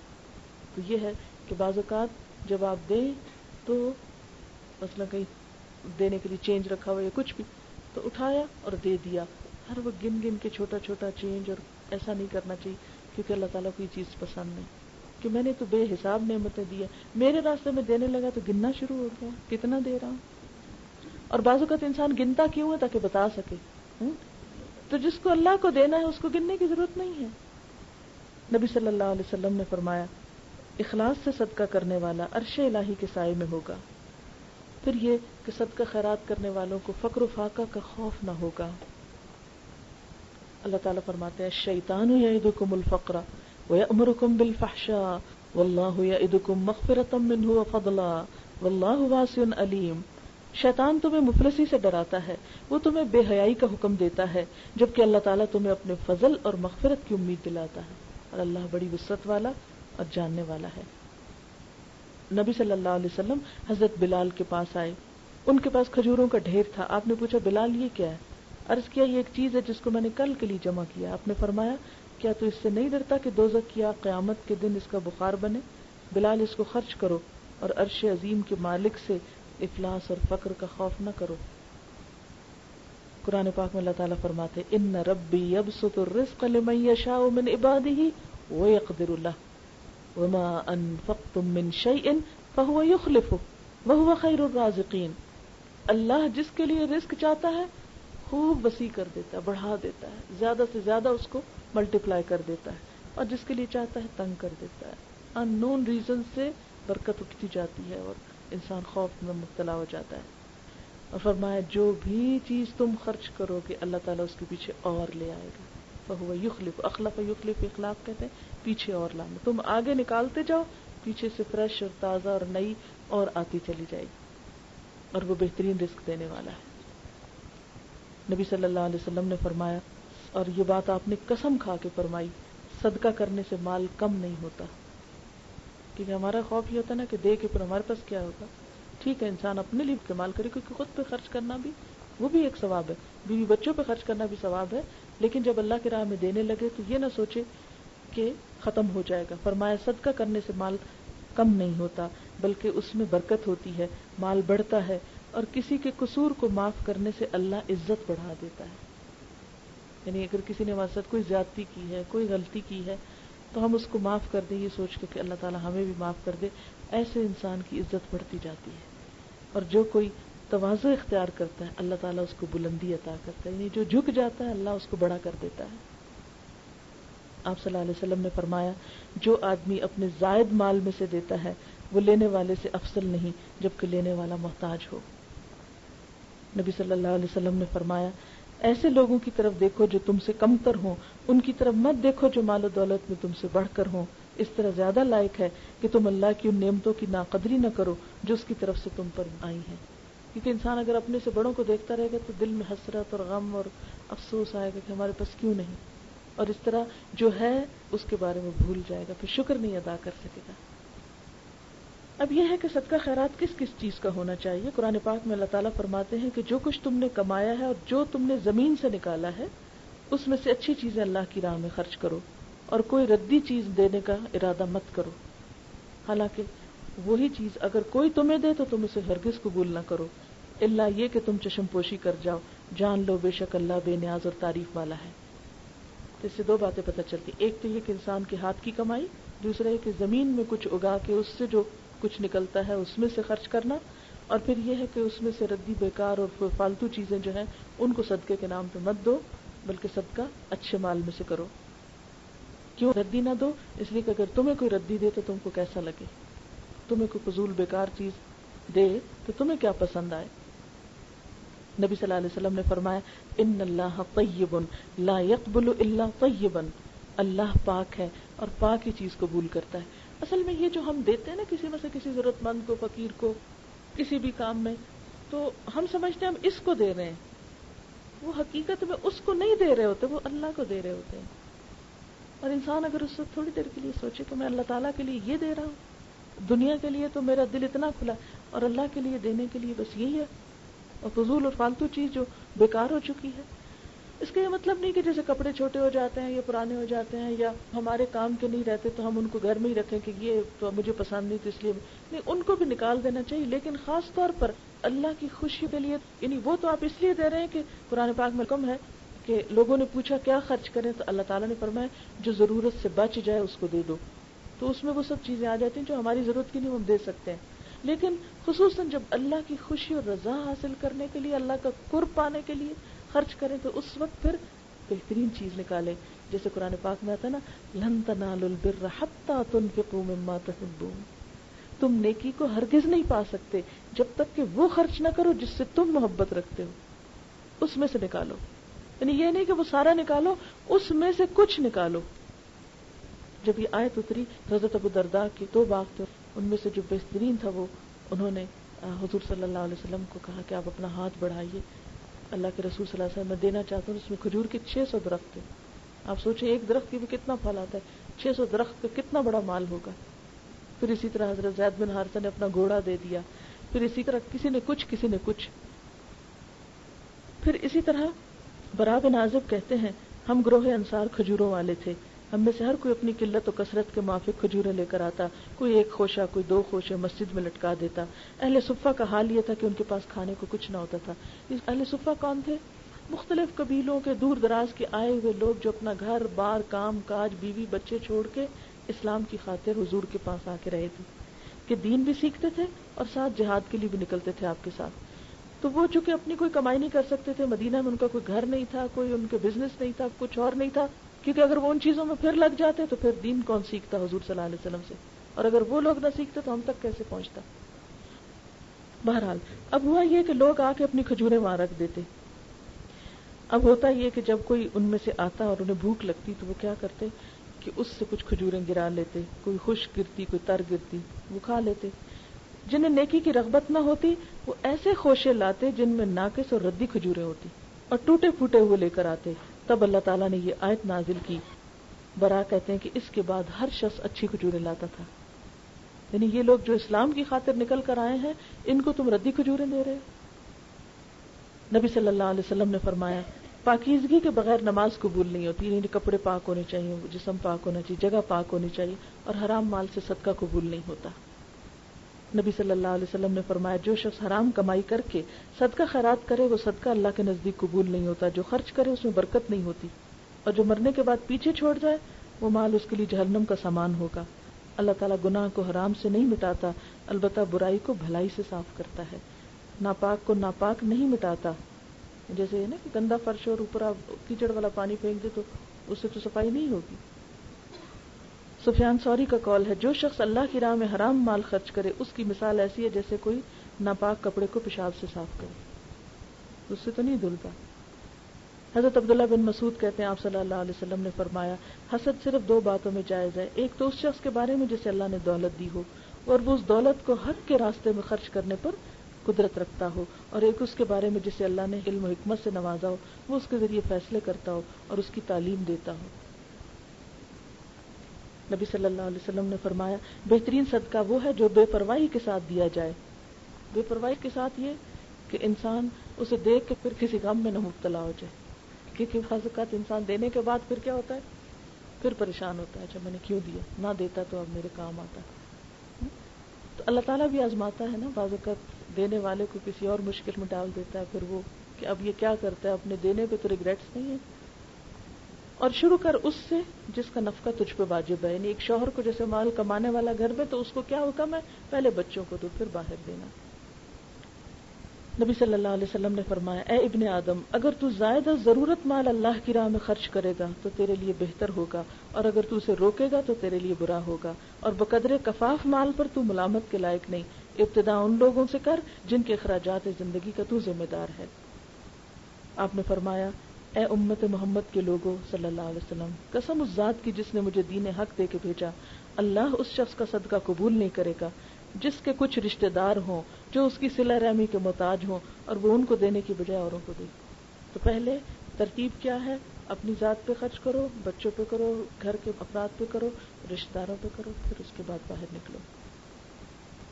نبی صلی اللہ علیہ وسلم نے فرمایا دشمنی رکھنے والے رشتہ دار کو صدقہ دینا سب سے افضل ہے، یعنی کہ ایک تو اس کی دشمنی کم ہوگی، یعنی بعض اوقات ایسا ہوتا ہے نا رشتہ داروں میں بہت باتیں بناتے ہیں، اور خاص طور پر اگر اللہ نے آپ کو دیا اور ان کے پاس نہ ہو تو وہ حسد کی وجہ سے بعض اوقات اور غصے کی وجہ سے وہ کسی نہ کسی طرح وہ کچھ نہ کچھ بولتے رہتے ہیں۔ ایسے میں انسان کہتے ہیں ان کو تو بالکل نہیں ہوگا جو میرے ساتھ ایسا کر رہے ہیں۔ تو اللہ کے رسول صلی اللہ علیہ وسلم فرماتے ہیں سب سے زیادہ ثواب ہی ان کو دینے کا ہے، ایک تو اس سے ان کا منہ بند ہوگا، اور دوسرا یہ کہ اللہ تعالیٰ ہماری طرف سے قبول کرے گا کہ جس نے ہمیں دکھ دیا ہم اسے خوشی دے رہے ہیں۔ وہ پھر یہ اللہ ہی کے لیے دے سکتا نا انسان، ورنہ دنیا کی خاطر تو جہاں سے کچھ ملے نا وہاں انسان دے کیسے۔ اسی طرح آپ صلی اللہ علیہ وسلم نے فرمایا اجر و ثواب کے لحاظ سے بڑا ہوا دینار وہ ہے جو آدمی اپنے بال بچوں پہ اور زیر کفالت لوگوں پہ خرچ کرتا ہے، اور وہ دینار بھی جو مجاہد اپنے گھوڑے پہ صرف کرتا ہے اور اس پر سوار ہو کر جہاد کرتا ہے، اور وہ دینار جو انسان اپنے مجاہد ساتھیوں پہ خرچ کرتا ہے، یعنی ایک شخص دین کے لیے نکلا ہے اور اپنی سواری لے کر نکلا ہے، یا یہ کہ اس کے ساتھ اور نکلے ہیں تو وہ اپنے پہ بھی خرچ کر رہا ہے اور ان پہ بھی خرچ کر رہا ہے۔ اس میں مجھے عبداللہ بن مبارک کا واقعہ یاد آ رہا ہے، انہوں نے اپنے سال کو 3 حصوں میں بانٹا ہوا تھا، بہت مجھے ان کی زندگی آئیڈیل لگتی ہے۔ وہ کیا کرتے تھے کہ 4 مہینے بزنس کرتے، اگلے 4 مہینے جو ہوتے تھے وہ تعلیم دیتے تھے، اور جتنے طالب علم آتے تھے ان پہ اپنے ہاتھ سے خرچ کرتے تھے، خود سے خرچ کرتے تھے، اور پھر اگلے 4 مہینے یا حج کے لیے نکلتے یا جہاد کے لیے نکلتے تھے۔ اچھا لوگوں کو کہتے کس نے حج پہ چلنا ہے، اپنے پیسے جمع کراؤ، سب پیسے جمع کراتے، پھر کیا کرتے ان کو سنبھال کے رکھ دیتے اور اپنے پاس سے خرچ کرتے، جب لوگ حج کر کے آ جاتے پھر کہتے یہ لو اپنا تحفہ واپس لو۔ اس طرح تو اللہ تعالیٰ ان کی 4 مہینوں کی کمائی میں اتنی برکت ڈالتا تھا کہ وہ بیک وقت تعلیم بھی دیتے تھے اور نیکی کے کام کے لیے، جہاد کے لیے اس کے لیے بھی نکلتے تھے، اور صدقہ خیرات بھی خوب کرتے تھے۔ ٹائم مینجمنٹ ہے نا، کہ آپ اپنے ٹائم کو مینج کر لیں، کچھ ٹائم اپنے لیے نکالیں، کچھ ٹائم تبلیغ کے لیے نکالیں، کچھ ٹائم آپ کسی اور نیکی کے، حج عمرے جو بھی، ہر ایک کا اپنا اپنا ہر دور کی ضرورت فرق ہے۔ تو اس طرح انسان دنیا بھی کماتا ہے اور آخرت بھی کماتا ہے، لیکن ہماری مشکل یہ کہ ہم نے پورے کا پورا سال دنیا کے لیے رکھا ہوا، آخرت کے لیے اپنا ٹائم نہیں نکالتے۔ میں جب گلاسکو یونیورسٹی میں پی ایچ ڈی کر رہی تھی تو میں اسی طرح حجاب میں ہوتی تھی، تو یہ جو مشرقی قسم کے لوگ تھے تو وہ ضرور ہیلو ہائی کرتے تھے، 1-2 کا تو بہت زیادہ آنا جانا تھا ہمارے پاس۔ تو وہ یونیورسٹی میں کام کرتی تھی لڑکی، تو اس نے بتایا کہ میں اب جا رہی ہوں، شاید ایجپٹ جا رہی تھی, کہنے لگی کہ میں نے اتنا کام کر لیا ہے اور اتنے پیسے میں نے کما لیے ہیں, اب اتنا عرصہ میں تبلیغ کے لیے لگاؤں گی اور یہ پیسے میں وہاں خرچ کروں گی. تو میں دیکھ کے حیران ہو گئی. میں نے کہا کہ ان لوگوں کے جذبے دیکھیں, ٹروتھ کسی اور کے پاس ہے اور تبلیغ کوئی اور کر رہا ہے. ابھی ایک لڑکی ہے, ایک عورت ہے, کام کر رہی ہے, کام کر کے پیسے کما رہی ہے اور اپنا ٹکٹ بنا رہی ہے اور پھر جائے گی اور پھر وہاں پر لگائے گی اور اپنا مشن پورا کرے گی. میں ممباسا گئی تھی تو وہاں مجھے کسی نے بتایا کہ یہاں ایک کرسچن لڑکی نے اسٹریٹ چلڈرن کے لیے اسکول بنایا. تو میں نے کہا مجھے بہت شوق ہے دیکھنے کا. خیر وہ مجھے لے گئی تو وہاں بالکل ینگ گرل, اپنی 20s میں ہوگی یا کچھ اس طرح, اور کسی کا فارم تھا, مینگو ٹریز تھے وہاں, تو وہاں اس نے ہٹس ڈالی ہوئی تھی اور 300+ چلڈرن تھے, اور کہتی کہ میں نے 40-45 سے شروع کیا, اتنے سے بچے تھے شروع میں, اور پھر وہ جو اوروں کو پتہ چلنے لگ گیا تو اور بھی آنے لگے. تو یہ صبح سے شام تک میرے پاس رہتے ہیں, اور 3-4 ہٹس میں اس نے ٹیچرز کا کوئی ارینجمنٹ کیا ہوا تھا جو انہیں لکھنا سکھاتے ہیں, پڑھنا سکھاتے ہیں, اور 2-3 عورتیں کھڑی ہو کر تو وہ کھانا بنا رہی تھی. تو کہتی ہیں کہ کچھ مسلم پنجابی فیملیز ہیں جو انہیں آٹا وغیرہ وہ جو ان کا میز ہوتا ہے وہ دے جاتے ہیں, جس دن ہوتا ہے ہم پکا لیتے, نہیں ہوتا تو نہیں, اور یہ دن میں ایک سنگل فوڈ ہوتی ہے ان کے لیے سارے دن میں. تو اتنی اس لڑکی کے چہرے پہ خوشی اور رونق, اور وہ ان کے بیچ میں گھوم رہی ہے, پھر رہی ہے. ہم نے پوچھا کیسے شروع کیا, کہتے بس ایسے ہی شروع کیا تھا, بہت ہمبل سٹارٹ تھا, اور پھر لوگوں کو جب فائدہ پہنچا تو آتے گئے. کہتے کچھ تو آرفن ہے بالکل, اور کچھ جو ہے وہ ان کے سنگل پیرنٹس ہیں, کچھ جو ہے وہ ایسے ہی بس ان نون سے ہیں. اور لیکن یہ ہے کہ مجھے خوشی اس بات کی کہ یہ یہاں آ کر کم از کم وہ بازاروں میں جو غلط کام کرتے ہیں, لڑکیاں جو ہیں ارلی پریگنینسیز ہیں ان میں, اور بہت اس طرح کی چیزیں غلط قسم کی, اور بھی کوئی ایڈکشن وغیرہ اور باقی چیز. کہتی کہ یہ بائی دا ٹائم یہ واپس جاتے ہیں تو جا کے اتنے تھکے ہوتے ہیں کہ پھر سو جاتے ہیں, تو خرابیوں کے لیے ان کے پاس ٹائم نہیں ہوتا. میں نے کہا تمہارا ہسبینڈ کیا کہتی, وہ بھی یہاں ہے, وہ اس نے چھوٹی سی ایسی گاڑیاں 2-3 کھڑی تھی. کہتے کہ جو لڑکے ہوتے ہیں نا ان کو وہ گاڑیوں کا کام سکھاتا ہے, تو وہ بھی یہی ہے. اب آپ خود سوچیں کہ کیا اس کا دل نہیں ہے, وہ گندے مندے بچوں میں سویر سے رات تک وہ ان کے ساتھ لگی ہوئی ہے اور کام کر رہی ہے. ایٹ لیسٹ وہ بچے جرم تو نہیں کر رہے باہر نکل کے جو دوسروں کے لیے شامت بلاتے ہیں. کوئی بورڈ نہیں باہر لگا ہوا تھا, کوئی باہر نام نہیں, کوئی بڑے بڑے اور کچھ نہیں, بس اندر کام ہو رہا ہے اور وہ بچے کھیل رہے ہیں, لکھ رہے ہیں, پڑھ رہے ہیں, ٹیچر بیچ میں بیٹھے ہوئے ہیں ان کو بالکل سمپل سا. ہم سوچتے ہیں اچھا یہ کام کرنا ہے, اس کے لیے اتنا پیسہ کہاں سے آئے گا. ہم پہلے پیسے سے شروع کرتے ہیں, کام سے نہیں شروع کرتے. اب کام شروع کرو, باقی تو اللہ کی مرضی. اگر آ گیا تو ٹھیک ہے, نہیں آیا تو جو تم کر سکتے وہ کر لو. حضرت ابو ہریرہ کہتے ہیں میں نے پوچھا اللہ کے رسول صلی اللہ علیہ وسلم کس شخص کا صدقہ ثواب کے لحاظ سے بڑا ہوا ہے. آپ نے فرمایا اس شخص کا صدقہ جو تنگ دست ہے, جس کا خرچ آمدنی سے زیادہ ہے, بہت تھوڑی تنخواہ ہے کہ اس کے اوپر ہی چلا جاتا ہے خرچہ, بمشکل اپنا اور اپنے بال بچوں کا پیٹ پالتا ہے. اگر وہ کچھ دیتا ہے تو اس کا تو بہت ہی زیادہ قبول ہوتا ہے. اور اپنے صدقے کی ابتدا ان لوگوں سے کر جن کی پرورش تمہارے ذمہ ہو.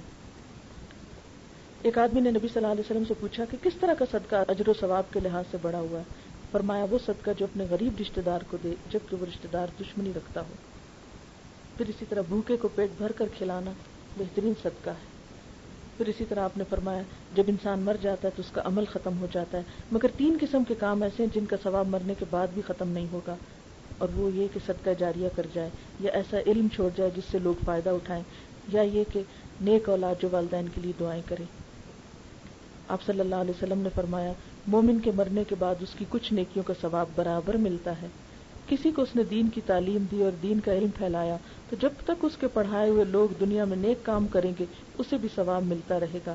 اسی طرح کسی نے مسجد یا مدرسہ پر قرآن وقف کیا, یا مسجد کی تعمیر کی, یا مسافروں کے لیے کوئی سرائے بنوائی, یا نہر کھدوائی, یا اپنی زندگی میں صحت کی حالت میں کوئی نیک کام کیا اور اس میں اپنا پیسہ لگایا, اس کے نامہ اعمال میں ثواب لکھا جاتا رہے گا. یہ صحت کا لفظ اس لیے ہے کہ جب انسان بیمار ہوتا ہے نا, اور خاص طور پر ایسی بیماری کہ جس میں اس کو کہ اب تو میں نے دنیا سے چلے ہی جانا تو چلو جلدی جلدی اپنا پیسہ کہیں لگا دو, اس کا ثواب اور ہے. لیکن ایک شخص جو ابھی ٹھیک ٹھاک ہے اور صرف اللہ کی خوشی کے لیے انویسٹ کر رہا ہے, اس کا اجر و ثواب کہیں اور ہے، کیونکہ اللہ تو جانتا ہے نا کہ ایک شخص اب کس حال اور کس نیت میں کرنے لگا ہے۔ آپ صلی اللہ علیہ وسلم نے فرمایا کہ آدمی کا اپنی زندگی میں 1 درہم خرچ کرنا موت کے وقت 100 درہم خرچ کرنے سے بہتر ہے، یعنی صحت اور تندرستی میں 1 درہم مرتے وقت کے 100 درہم سے بہتر۔ اور پھر آپ صلی اللہ علیہ وسلم سے کسی نے سوال کیا کون سا صدقہ اچھا ہے؟ آپ نے فرمایا جو صدقہ تو تندرستی کی حالت میں کرے جبکہ تو حرص رکھتا ہو، یعنی ابھی تمہیں پیسے کی لالچ ہو، فقر سے ڈرتا ہو، دولت کی طمع رکھتا ہو، لہذا صدقہ کرنے میں جلدی کرو، ایسا نہ ہو کہ جان لبوں پہ آ جائے تو پھر کہنے لگو کہ اتنا فلاں کو دے دو، اتنا فلاں کو دے دو، حالانکہ اس وقت تو وہ مال وارثوں کا ہو ہی گیا، تو چلا گیا ان کے پاس۔ ایک شخص نے دریافت کیا اللہ کے رسول صلی اللہ علیہ وسلم کون سا صدقہ بہتر ہے؟ فرمایا تندرستی اور زندگی کی حالت میں صدقہ کرنا سب سے بہتر ہے، موت کے وقت صدقہ ہی نہیں ہوتا۔ صدقہ نہ کرنے کا کیا انجام ہے؟ فرمایا کامل مومن وہ ہیں جن میں یہ 2 خصلتیں نہیں ہوتی، بخل اور بد اخلاقی، یعنی مومن نہ بخیل ہوتا نہ بد اخلاق ہوتا ہے۔ آپ نے فرمایا بخل سے بچتے رہو کیونکہ اس نے پہلے لوگوں کو برباد کیا تھا۔ کس طرح؟ اس لیے کہ جب ہمارا مال ہمارے ہی پاس رہے گا، کسی اور خیر بھلائی کے کام میں نہیں جائے گا، تو کیا ہوگا؟ معاشرے کے اندر پھر جو لوگ محروم ہوں گے وہ فساد اور فتنہ کریں گے، اور جب ظاہر انہیں بھوک ہوگی، انہیں ضرورت ہوگی، تو پھر وہ لوٹ کر بھی لیں گے کسی سے۔ تو بخل جو ہے وہ انسان کے دنیا اور آخرت دونوں کے لیے نقصان دہ ہوتا ہے۔ پھر اسی طرح یہ ہے کہ جب کسی معاشرے میں تعلیم نہیں ہوگی، ایجوکیشن نہیں ہوگی اور پیسے والے لوگ اس پر انویسٹ نہیں کریں گے تو جہالت کی وجہ سے طرح طرح کی بیماریاں اور خرابیاں آئیں گی۔ اللہ تعالیٰ فرماتے ہیں فَأَمَّا مَن بَخِلَ وَاسْتَغْنَى وَكَذَّبَ بِالْحُسْنَى فَسَنُيَسِّرُهُ لِلْعُسْرَى وَمَا يُغْنِي عَنْهُ مَالُهُ إِذَا تَرَدَّى، لیکن جس نے دینے سے بخل کیا اور پرواہ نہ کی اور اچھی بات کو جھٹلا دیا تو ہم اس کو تکلیف کی چیز کے لیے سامان دیں گے، یعنی اس کو مشکل طرف لے جائیں گے، اور جب وہ مرے گا تو اس کا مال اس کے کام نہ آئے گا۔ فرمایا قرآن پاک میں ہے جو لوگ سونا چاندی جمع کرتے ہیں اور اللہ کی راہ میں خرچ نہیں کرتے انہیں دردناک عذاب کی خبر دے دیجیے، جس دن اس کو جہنم کی آگ میں گرم کر کے اس سونے چاندی کو ان کی پیشانیوں، پہلوں اور پیٹھوں کو داغا جائے گا، ان سے کہا جائے گا یہ وہی خزانہ ہے جو تم لوگوں نے اپنے لیے جمع کیا تھا، اب تم اس خزانے کے عذاب کو چکھو۔ آپ صلی اللہ علیہ وسلم نے فرمایا مال گنجا سانپ بن کر اپنے مالک کا پیچھا کرے گا یہاں تک کہ اس کو پکڑ کر اس کا ہاتھ چبائے گا، اس کے گلے میں لٹک جائے گا، اس کی باچھیں چیرتا ہوا کہے گا انا مالو کا انا کنزو کا، میں تیرا مال ہوں، میں تیرا خزانہ ہوں، یعنی وہ مال جس میں سے صدقہ خیرات نہیں ہوتا، یہ اس کی طرف اشارہ ہے۔ دنیا میں کیا فائدہ ہوتا ہے صدقے کا؟ نمبر 1 اللہ تعالیٰ کے غصے کو صدقہ ختم کرتا ہے اور بری موت سے بچاتا ہے۔ نمبر 2 آپ نے فرمایا صدقہ کرنے میں جلدی کرو کیونکہ بلائیں صدقے سے آگے نہیں بڑھتی، یعنی وہ ان کو ادھر روک لیتا ہے، صدقے سے رک جاتی ہیں۔ صدقہ برائی کے 70 دروازوں کو بند کرتا ہے، انسان کی کجی کو درست کرتا ہے، یعنی انسان کے اندر جو دل کی سختی، ٹیڑھا پن اور برے اخلاق وغیرہ ہیں، صدقہ کرنے سے ان میں کمی آتی ہے، گویا اچھا اخلاق پیدا ہوتا ہے، اس سے بری موت سے بچاتا ہے اور بھوکے کا پیٹ بھرتا ہے۔ فرمایا جو کسی مسلمان کو کپڑا پہنائے گا تو جب تک اس کے بدن پر ایک دھجی بھی ہوگی یہ پہنانے والا اللہ کی حفاظت میں رہے گا۔ پھر دنیا میں ایک اور فائدہ، ایک حدیث میں آتا ہے، صحیح مسلم کی حدیث ہے، اٹس ویری امیزنگ اسٹوری، کہ ایک آدمی میدان میں جا رہا تھا کہ اچانک اس نے گھرے ہوئے بادلوں میں سے کسی کو یہ کہتے سنا، یعنی بادل سے آواز آئی اے بادل فلاں شخص کے باغ کو جا کے سیراب کر، تو وہ بادل ایک طرف کو گیا اور ایک سیاہ مٹی والی پہاڑی زمین میں اس نے اپنا سارا پانی انڈیل دیا، یعنی وہاں ساری بارش ہو گئی۔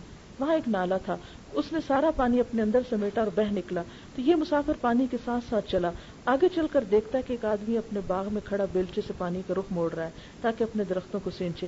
باغ والے سے اس مسافر نے پوچھا اللہ کے بندے تیرا کیا نام ہے؟ اس نے وہی نام بتایا جو بادلوں میں اس نے سنا تھا۔ باغ والے نے اس سے پوچھا تم نے میرا نام کیوں پوچھا؟ مسافر نے کہا میں نے گھرے ہوئے بادلوں میں سے کسی کو یہ کہتے سنا جا فلاں شخص کے باغ کو سیراب کر، تو بتا تو اپنے باغ میں ایسا کون سا عمل کرتا ہے جس کی وجہ سے اللہ کی یہ رحمت تم پہ ہے؟ باغ والے نے کہا جب یہ بات تم مجھے پوچھ بیٹھے ہو اور تمہیں پتا چل گیا تو میں بتاتا ہوں، ورنہ میں نے کبھی یہ بات کسی کو بتائی نہیں۔ اس باغ سے مجھے جو کچھ حاصل ہوتا ہے اس کے 3 حصے کرتا ہوں، 1/3 اللہ کے نام پہ دیتا ہوں، 1/3 میں اور میرے بچے کھاتے ہیں، اور 1/3 اسی باغ میں دوبارہ لگا دیتا ہوں۔ تو اللہ تعالیٰ کو اس کی یہ تقسیم جو تھی اور اعتدال، یہ خود بھی استعمال کر رہا ہے، دوسروں کو بھی دے رہا ہے، اور انویسٹ آئندہ باغ کو بڑھانے کے لیے بھی کر رہا ہے۔ تو زندگی میں عموماً یہ ہوتا ہے نا کہ جب آپ بزنس کرتے تو سارا انویسٹ نہیں کر سکتے دوبارہ اس میں. ٹھیک ہے بزنس بڑھائیں اپنا, لیکن اس کے ساتھ ساتھ خود پہ اور بچوں پہ بھی خرچ کریں اور اللہ کی راہ میں بھی دیں. آخرت میں کیا فائدہ ہے؟ قیامت کے دن حساب کتاب ختم ہونے تک صدقہ کرنے والا اپنے صدقے کے سائے میں رہے گا, امبریلا بن جائے گا. اس دن بہت دھوپ ہے نا, بہت گرمی ہے, لیکن جس نے صدقہ کیا ہوگا اس کے ساتھ ساتھ سایہ چلے گا. آپ صلی اللہ علیہ وسلم نے فرمایا صدقہ کیا کرو کہ صدقہ تم کو دوزخ سے بچائے گا. اب کیا خرچ کریں؟ طیب اور پاکیزہ اور حلال. کیا نہ کریں؟ ردی اور بیکار اور حرام. کیوں کریں؟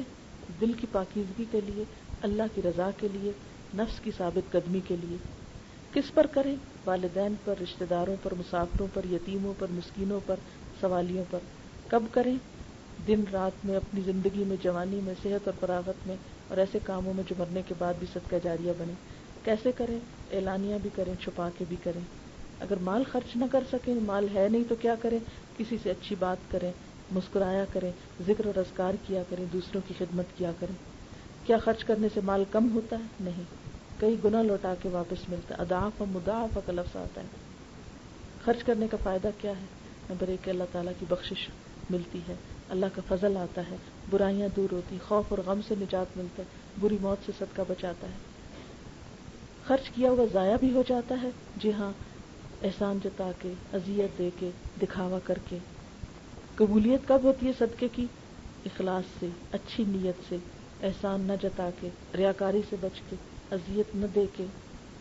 ہم اللہ کی راہ میں خرچ کیوں نہیں کرتے؟ شیطان ہمیں فقر و فاقہ سے ڈراتا ہے, برے کاموں کو پرکشش بنا کر دکھاتا ہے, ان میں خرچ کرنے کی طرف لے جا رہا ہے. کیونکہ جب مال ہے اچھے میں نہیں استعمال ہوگا تو وہ کہیں تو ہوگا, پھر وہ بری چیزوں میں تو لگ جاتا ہے. یہ وجہ کہ آج ہم دیکھتے ہیں کہ مسلمانوں کا مال زیادہ سے زیادہ اسراف میں, دکھاوے میں, نمائش نمود اور فالتو فضول چیزوں میں پہنچ جاتا ہے, لیکن انسانیت کی بھلائی کے حقیقی کاموں کے لیے مشکل ہو جاتی ہے. اور پھر آپ دیکھیں کہ ہم کہاں کہاں خرچ کرتے ہیں. اگر ہم اپنی لسٹ بنائیں تو کپڑوں کے ہونے کے باوجود مزید کپڑے خریدتے ہیں, جوتے, زیورات, ایکسیسریز اور چیزیں.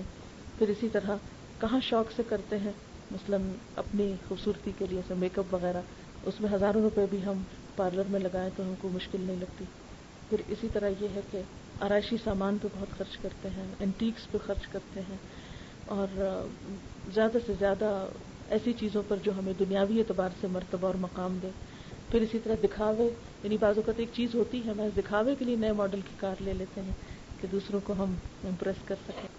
پھر یہ ہے کہ اللہ تعالیٰ ہم سے کیا چاہتے ہیں کہ ہم کہاں خرچ کریں. وہ چاہتے ہیں کہ اللہ کے بندوں پر بھی خرچ کریں اور اللہ کے دین کے راستے میں بھی خرچ کریں, تاکہ اللہ تعالیٰ قیامت کے دن تمہیں کئی گنا لوٹا کر واپس کرے. سبحانک اللہم و بحمدک نشہد ان لا الہ الا انت نستغفرک و نتوب الیک.